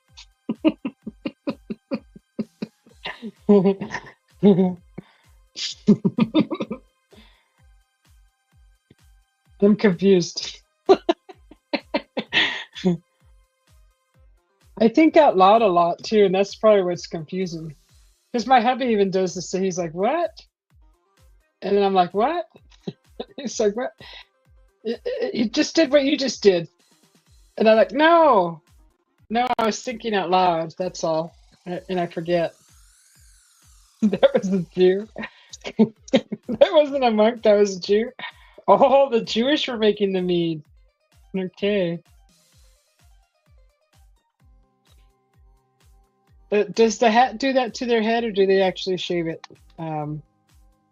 to so the hat fits on there?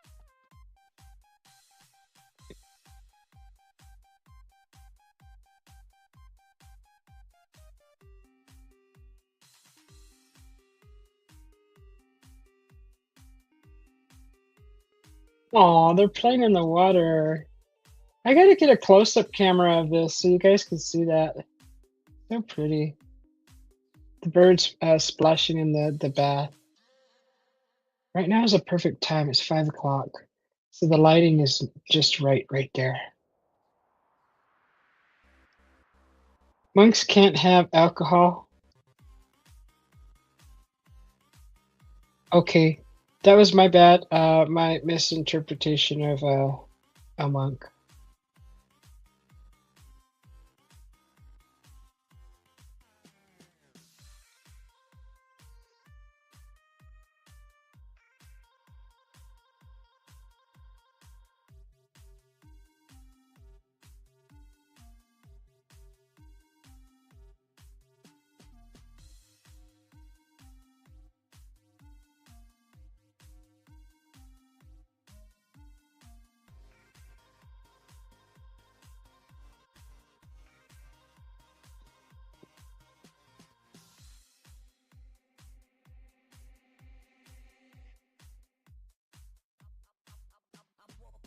We have a place that sells alcohol. It's um it's just a store that purely sells alcohol. What's it called? There's several of them here. It's really neat. I think the last time we went in, there was actually it was like Costco. There was a guy standing there and he was like giving samples. And I was like, oh, it's nice. Let's go try some, babe. Let's go try some.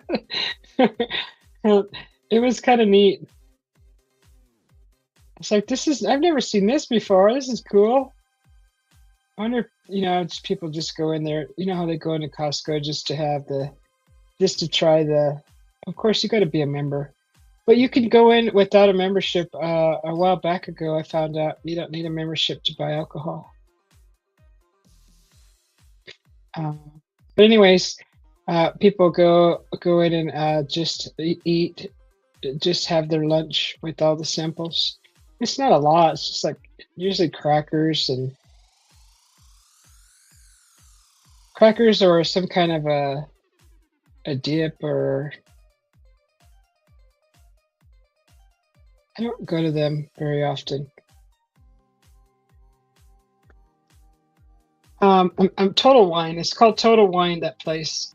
Total Wine, and you can walk in there and everything is all alcohol, everything. It's really neat to go in there and just kind of look around just to see what's new, what's trending, I guess. Whatever's missing is probably the most popular on the shelf that's not there anymore because everybody buys it or just they had a sale, I don't know. But they're kind of neat to go and just look around. Total Wine. I don't know how statewide they are, but we got several of them here.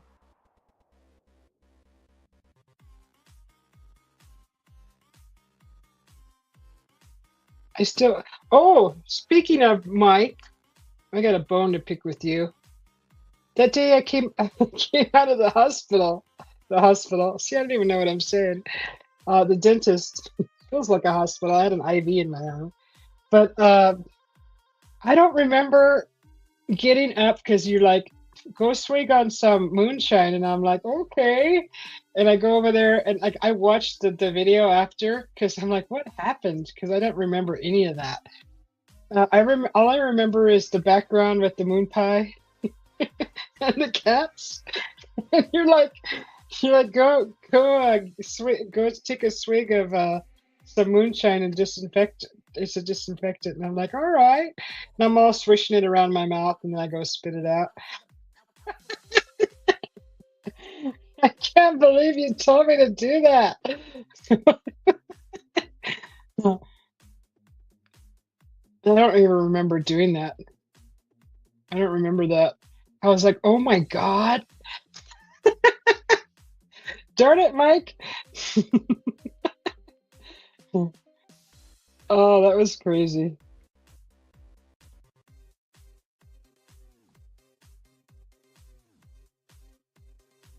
Okay, well, let's see. Let's see what's going on in the news and if anything's recent.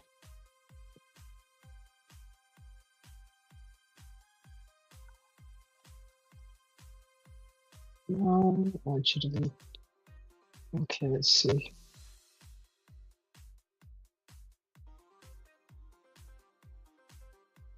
Two new notifications.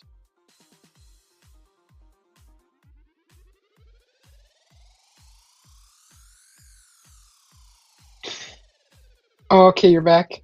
Did you hear what I said at all? She needed some assistance. Did you hear that, Kane? So when I got out of the dentist, I went live on the recliner, and I was just kind of like, I didn't realize how out of it I was. Um, but I was like, I still have kind of a sensitivity here, right here. And I think I was explaining in the video that I think it was the clamp that was keeping my mouth open so they could do the work. So I wouldn't bite their fingers off. But right? That's what I was just saying. I got a bone to pick with you. Because Mike goes and tells me, go get some moonshine and swish it around. Swish it's a disinfectant, he said. So I get up, I walk over to the bar and I grab some moonshine and take it and start swishing it around. And I actually walk to the bathroom and spit it out like mouthwash. I don't remember that at all. I don't remember that doing that. I was like, that darn Mike. If you would have told me to stand on my head, I probably would have. I probably would have tried. Thank goodness, Mike, you didn't ask me to do anything stupid. Anything else? Let's just go swig some moonshine, he says. Really? You're crazy. I don't remember doing that at all. After that live, I passed out for 6 hours. Swig some moonshine. This guy. I did say it, I did say that, you're right. I did say it, but I didn't even remember it. Like, the fact that I didn't remember doing that kind of scared me a little bit because I felt like I was cohesive. I felt like I was there, but when I passed out and woke up, I didn't. I remember going live, but I don't remember anything until I watched the video. I had to go back and watch that video, and I'm like, oh my god, that was some good anesthesia.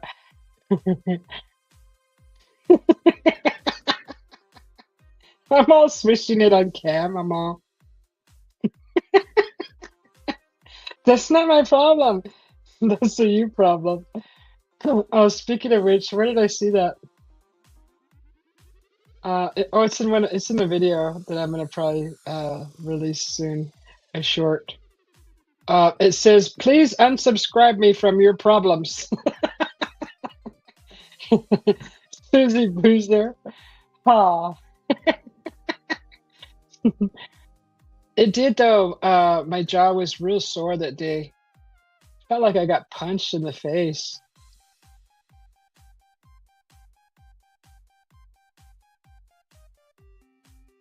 Yeah, it's almost gone. Almost gone. No, I was just wishing it. I wasn't consuming it. Oh gosh, if my hubby knew that, he would be so mad if I was wasting his moonshine. Don't tell him. Shh. Hi, Joe's Candles. Welcome in. How you doing? Josie, right? They call you Josie. Um,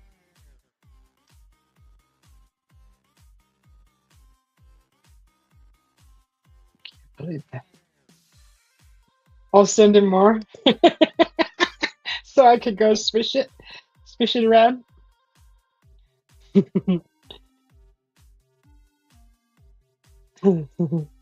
Yeah, welcome in, Joe's Candles. We're just talking about mead and moonshine and dental procedures. That was some strong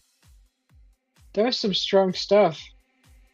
Then I had like runny nose the very next day, runny nose, and then sinus. Like I kept sneezing. I don't know what the heck. because they had oxygen in my nose. That's so weird. Because before the procedure, they said, "Well, you definitely won't feel anything, but well, you won't feel anything, and you definitely won't remember." And I'm like, "How is that? How do you guys tailor a anesthetic to anesthesia to do that?" That's kind of interesting. But it's way better than my last dentist, so I'm not complaining. It gets the job done. Joe's sending hearts and little hearts. Aw. Says hi, Mike. Benty says hi, Joe. Joe says hello, Benty.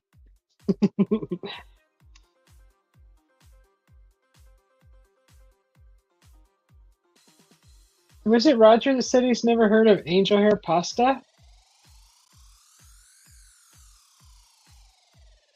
Pretty sure it was Roger. Yeah, that pasta. When I first had it, I'm like, "What's this? What is this stuff? This is fideo. This is fideo. This isn't pasta." We cooked this stuff in tomato sauce with cumin and chicken stock and tomato sauce. Did I say tomato sauce? And it's we cut it down into like smaller little lengths, sizes, because it's like, but the way we buy, it's all dried and it's like twisted all together in a package. And we just break it all up in the pan and we brown it and we add onion and the water, tomato sauce, cumin, and then flavor it, salt it with chicken stock. And that was just like that's a comfort food we would have. Sometimes we would just eat it like that, or every once in a while, you could put like ground beef in there. But just plain like that was really good. Just put that in a bowl. It'll actually thicken up, so it becomes a little thick, and you could eat it with the spoon. It was really good. Dip your tortilla in there and just eat it like that. Really, really good. Yeah, that's what I'm saying, Benty. It is a wussy pasta. I'm like, this ain't no pasta. This is fideo. Uh, and I was offended by angel hair pasta. It's so little. It's like you can't. It's not fun like spaghetti.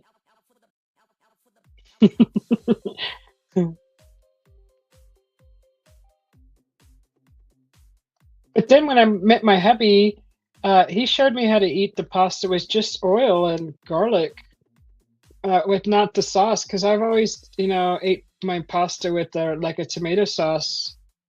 But he showed me how to do it with just garlic and just olive oil and mix it up like that. It's actually really good with Parmesan. Very, very good.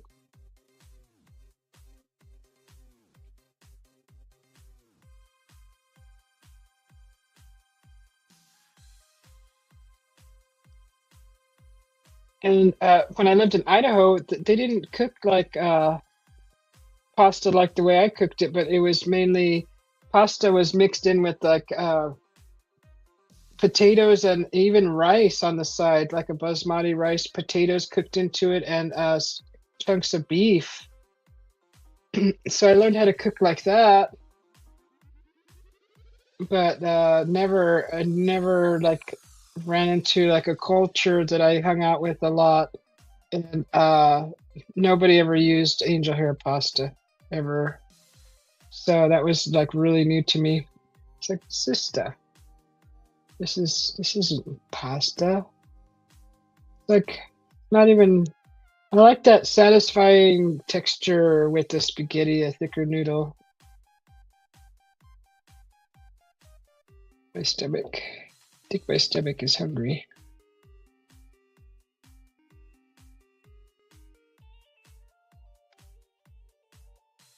But yeah, it is good with butter, like butter or oil and garlic. Just plain without a red sauce mixed into it. Throw some shrimp on there.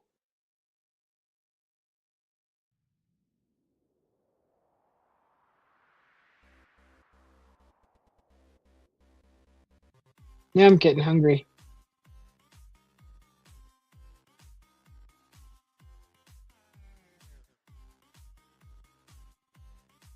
cappuccino, one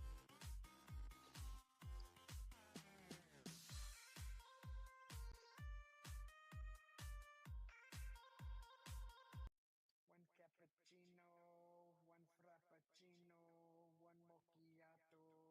macchiato, one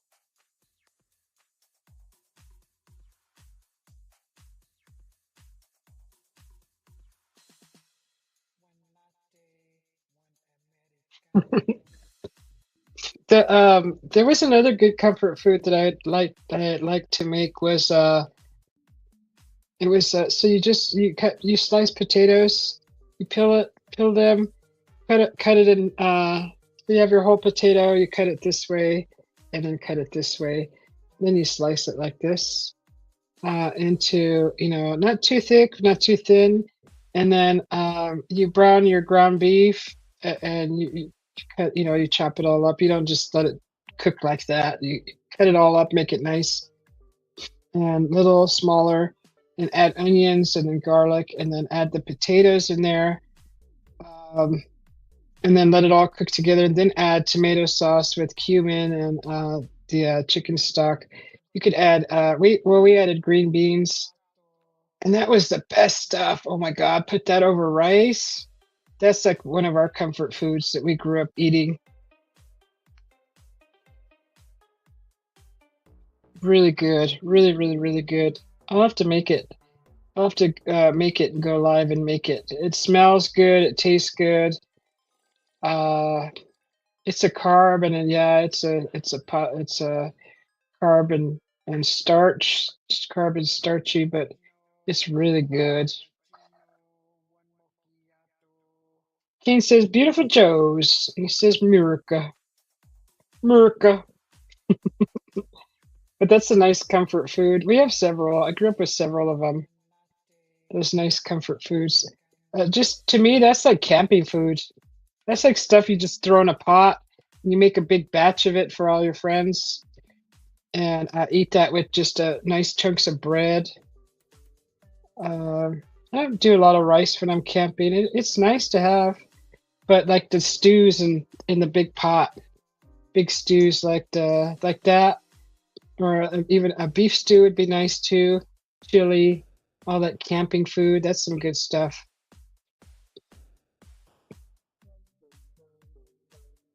Steaks in the morning, steak and eggs, bacon, sausage, hash browns, and fresh muffins or tortillas. I like the tortillas better. One cortado, one affogato, one doppio. Okay, I'll be right back. You use the ladies' room.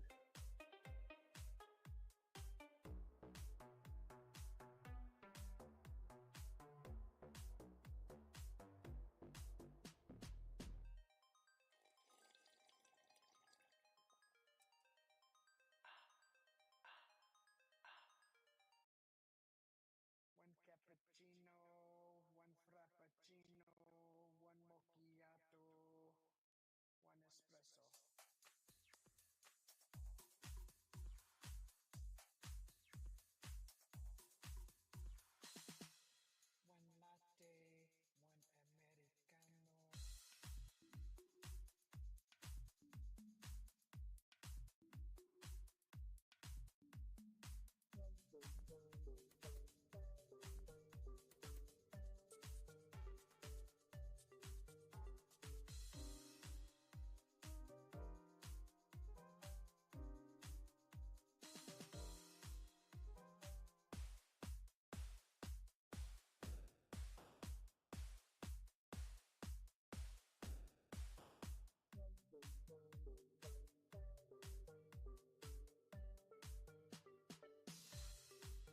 macchiato, one espresso. One latte, one americano.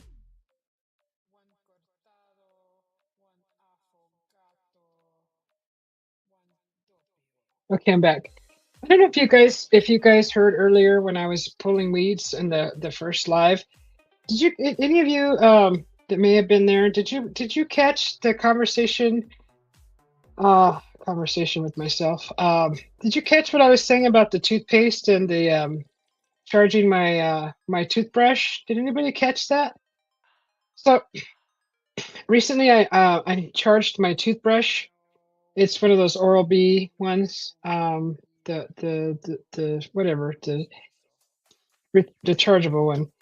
Anyways, I put it on the base, and I had my toothpaste was set right next to it, and it charged overnight. And like the next morning, I went to go brush my teeth, and I went, went to squirt the toothpaste out of the tube, and it freaking flew out like fluid. Uh, is- yeah, between me and the cat, right? I was talking to the cat. Has this happened to any of you guys? Have you guys ever had this happen? Because that toothpaste is like paste. It was paste before that. And I had mentioned that I had rinsed the top of it because I to get all the toothpaste residue off of the around the hole, you know, that the toothpaste comes out of. So I did clean it. I just put it under the water for just a few seconds and rinse off the top, but it didn't get inside the tube. I mean, I didn't like let the water go in the toothpaste, but you know, I just rinsed it and then I cleaned it. I wiped it and I closed it and I set it next to the toothbrush charging on the small little base. It's like this big. Uh, you never talked to the cat before. I know I talk to my cat a lot. But so I did that, and the next morning I went to squeeze toothpaste out of the tube, and it like flew out like fluid. And I'm like, what the hell? What the heck? It was like liquid. It was just like like liquid toothpaste. I'm still having trouble with that. Like I don't know if that was because I set it next to the charger base. Like did it screw up uh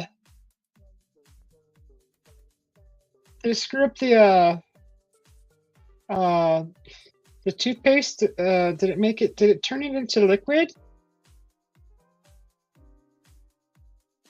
I thought that was really weird. So don't do that. I don't know if I'll try that again because I have a new tube of toothpaste in there. But I don't like runny toothpaste. That was weird. I don't know if it screwed up the what is it called? The structure of the toothpaste.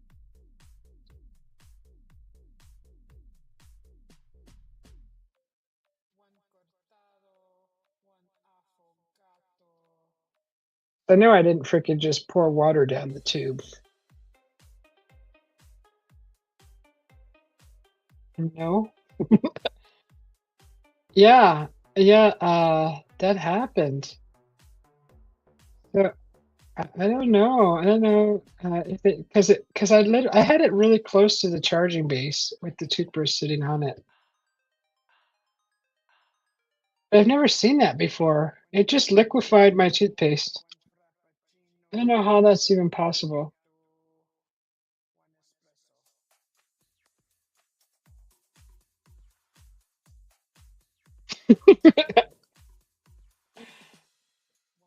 Yeah. I know you're being sarcastic, you brat. I just thought that was weird. I don't know.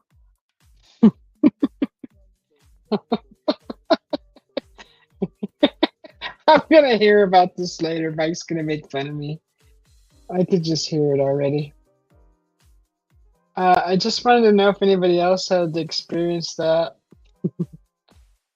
Oh.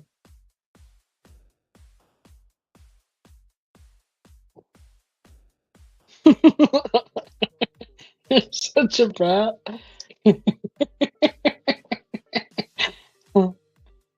I don't know. I thought it was straight, but I wanted to see share it. Oh.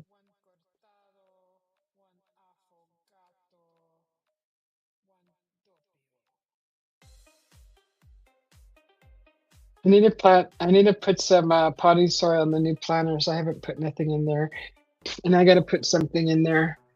I got to figure out what it is that I need to plant in a depth of this, like this big and this long, maybe that long. What can I grow there? Can't grow sunflowers in my. I could grow microgreen sunflowers in it. I'd have to. Um, Trying to think what I could grow in there. A shallow pot. I could probably plant pansies in there. That'd be a good idea. They don't grow too tall. Then we could put them on salad.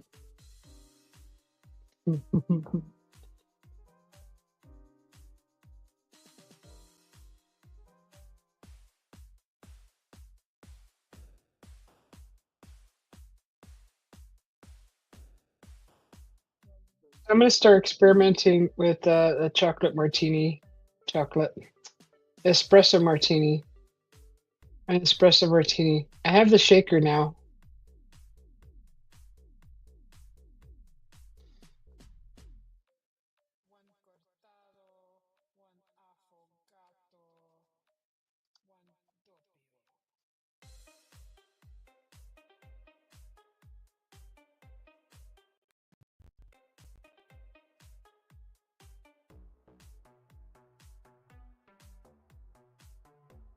There's really nothing new in the news other than it's all about animals.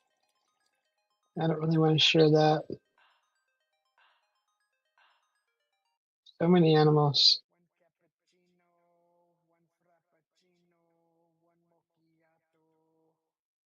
Oh, someone's selling a bunch of books. Great classics, but he doesn't list what they are.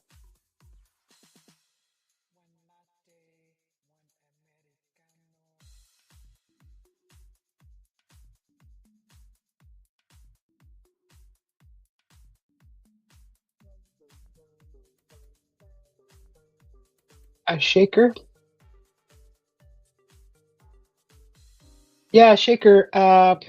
You know,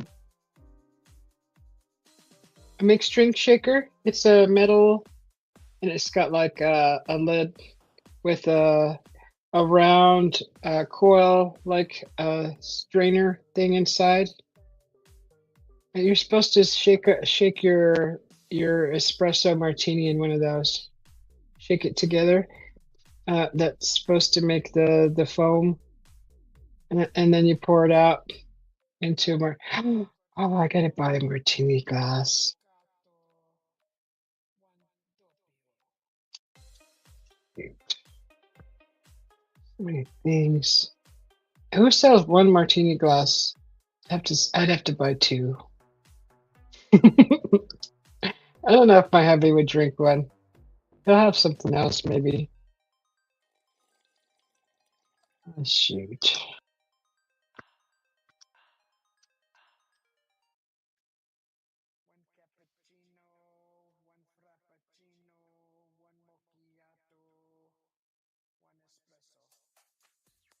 Oh, they have a short version of a martini glass. That's cool. Have you guys ever heard of that? It's called a Italian cocktail martini glass. Those are dessert cup sets. Never seen those. Shoot.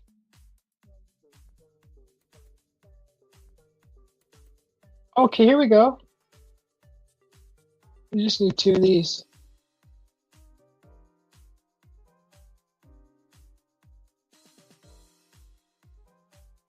We need two of those.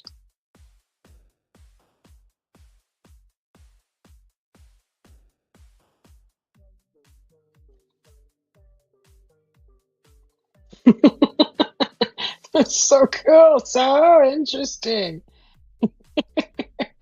I know I'm kind of boring. Sorry. I'm so boring.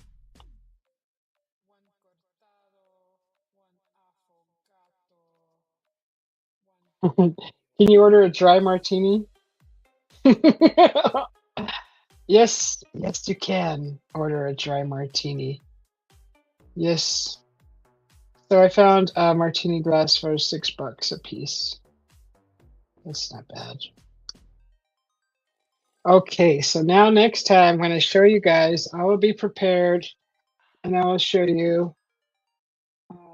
Now I need coffee beans.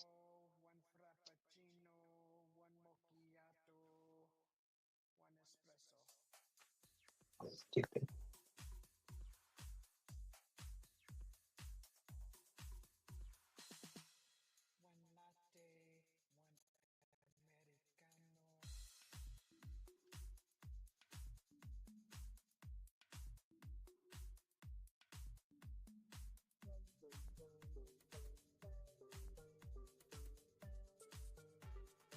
We still got to try that one thing, Mike, that smoker that smokes your mixed drink.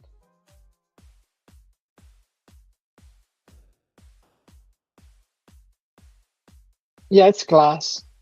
It's a glass one. No, I don't think it's because it says it's dishwasher safe. It looked glass too. Oh God, I gotta go check to make sure.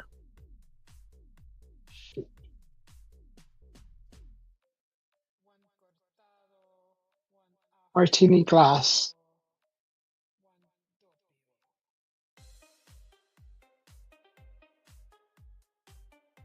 Yes, it is. Uh-oh.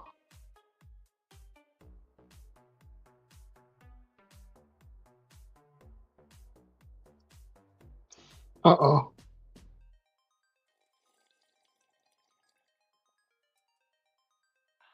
Okay, wait.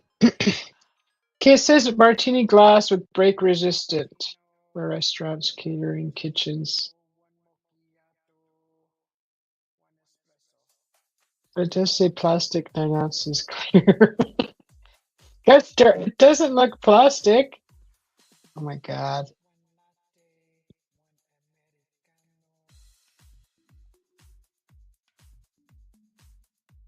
It says tradition. Oh, son of a biscuit.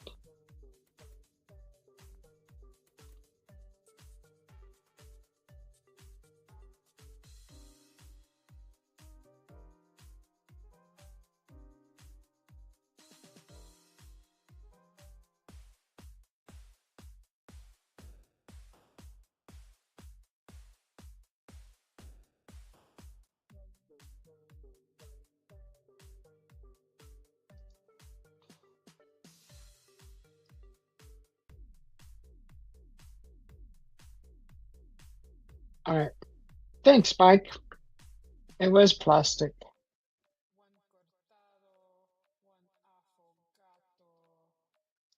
It's carbon.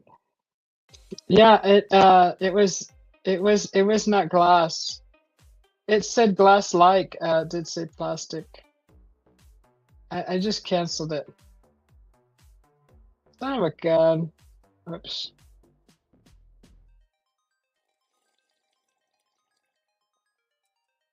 You're so smart. I didn't it's said glassware. Oh, such trickery. So this is what I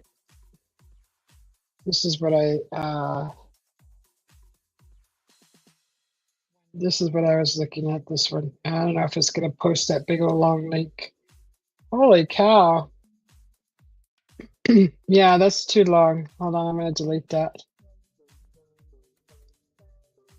The link was too big, sorry.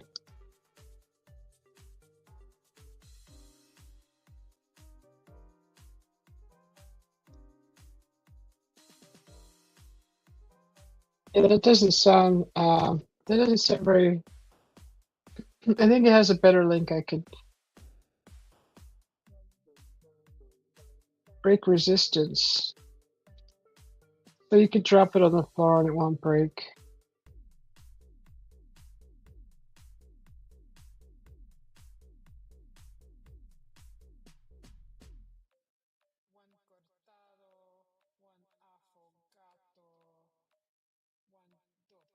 So instead, staining, breaking, and chipping PC ensures long-lasting use and easy maintenance.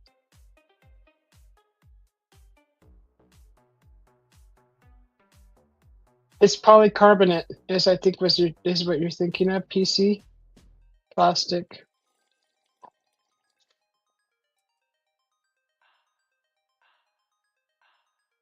Okay. Dude, I'm glad you said that because I didn't see that. Son of a gun.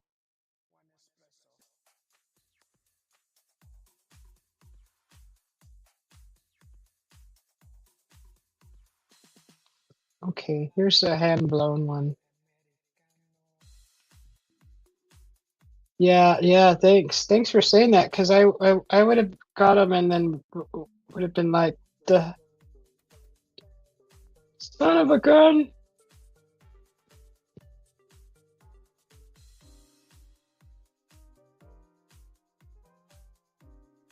Martini glasses are made of titanium glass, which is clear and light. It says lead-free glass.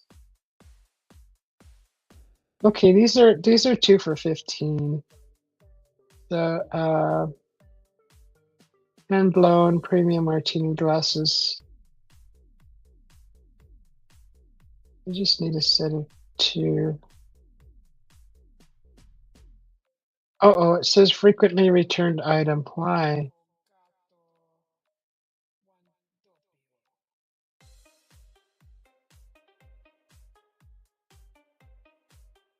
Two high-end ones? Well, shoot.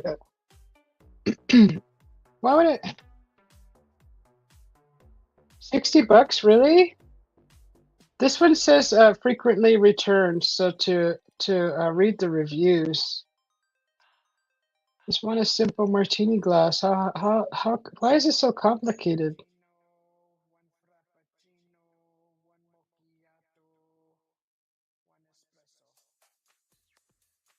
Oh, I guess a lot of these glasses have lead in them. I didn't know that. There's a bunch of things that come with the martini glass. Do they tip over easily? Are they stackable? Are they dishwasher safe? Do they contain lead?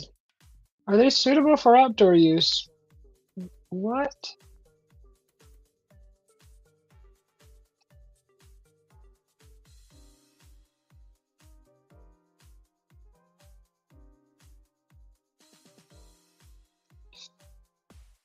Okay, so good reviews. Someone says, planning to get drunk? Good quality product and value. Get one and have a drink. Someone likes to drink beer in them. The beer tastes better. Okay, so I don't see any bad reviews so far. The glass of the bowls is shockingly thin.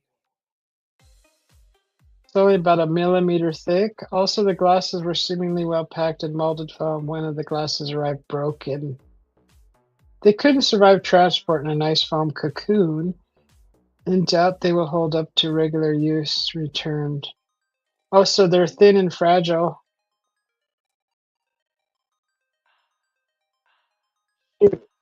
Yeah, that's it. They show up broken. Well, I kind of want a not too thin, but I want a thicker one, I guess. Oh, that's good to know. Seriously, Mike, $60 for 2?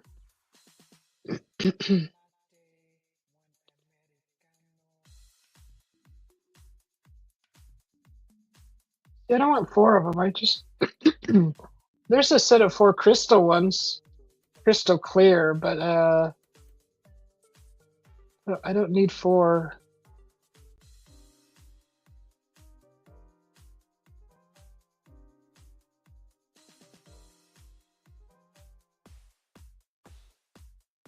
Mr. Marguerite.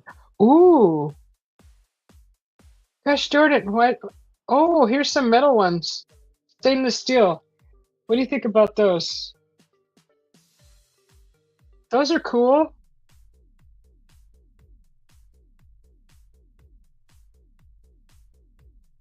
Well, it'd be nice to have a see-through one though. on my email.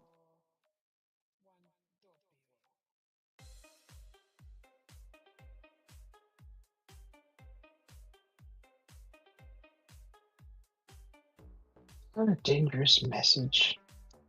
Hold up.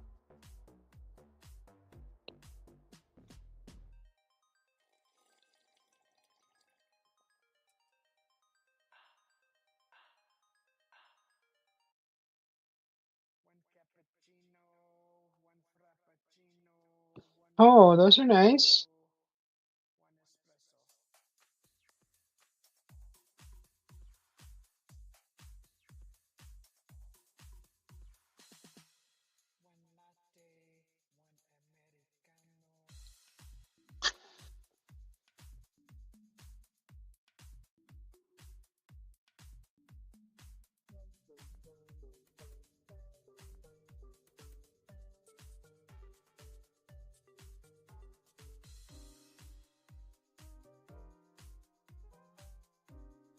Okay, yeah, those are nice. Lone crystal. Those are nice. If you're a caveman? What? Mike is the coolest brother ever in North Dakota, man. Or Elon.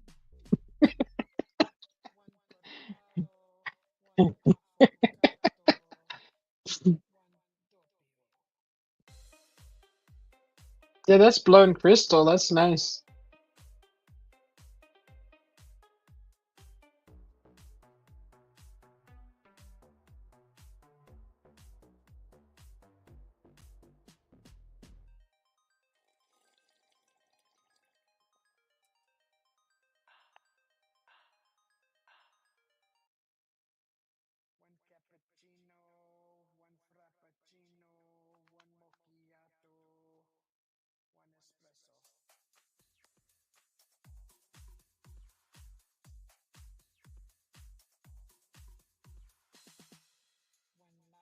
Okay.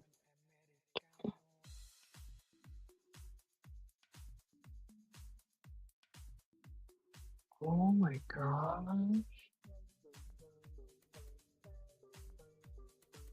Holy moly.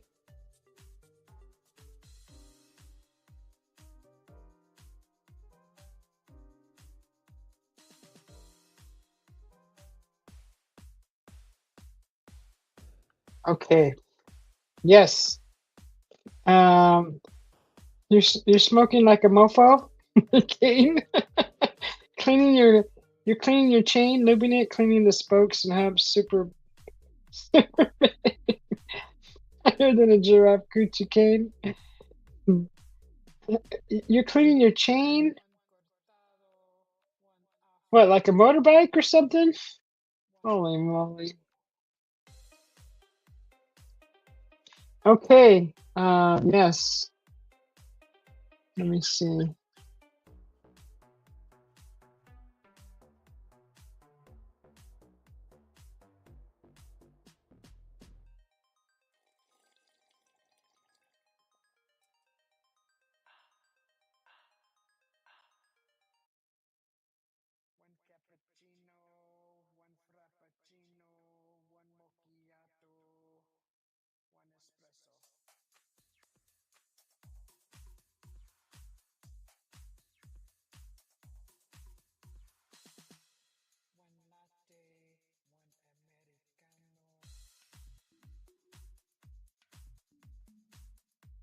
How many ounces is that? 10.5.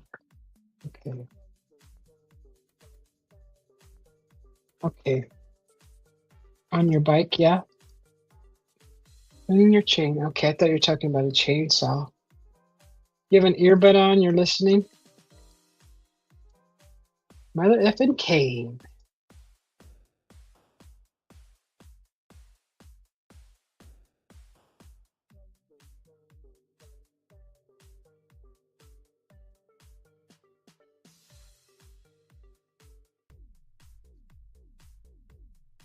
Where's this guy?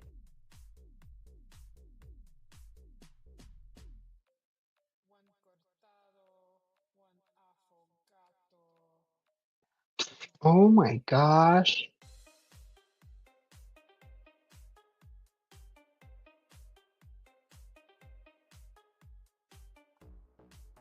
Wow. Martini glasses are kind of scary because they're so thin.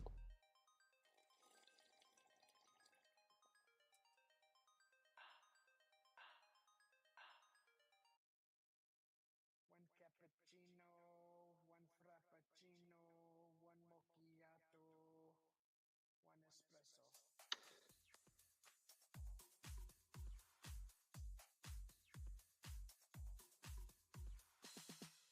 One latte, one americano. Okay.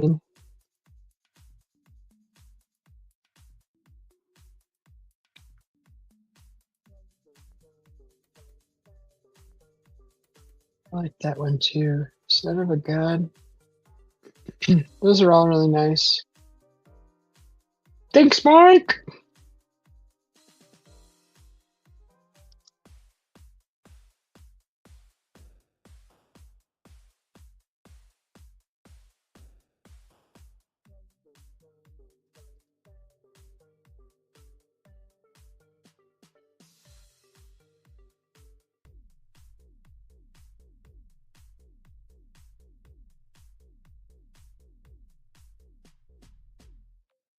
One cortado, one affogato, one doppio.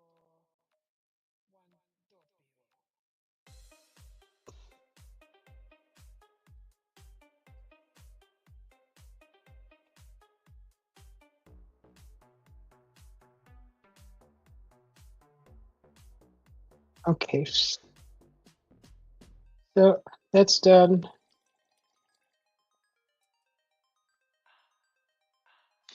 We check relate. Yeah. So yeah, we've gone for like 3 hours already. I think I'm gonna go make something to eat.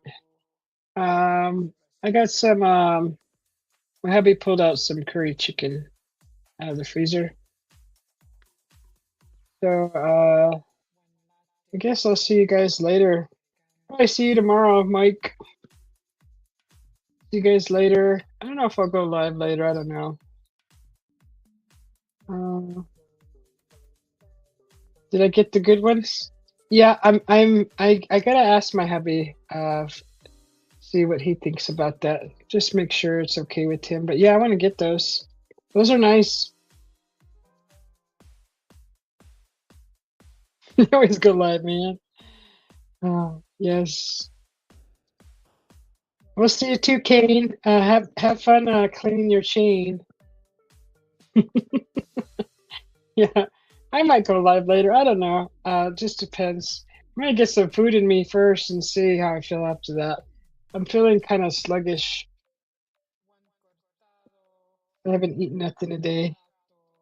Yes, thanks, Mike. It's good to see you. Thank you, everybody, for hanging out. It's always fun to see you guys. It's a great conversation.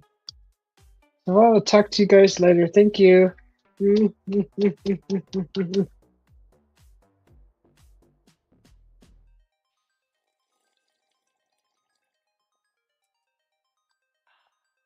Bye.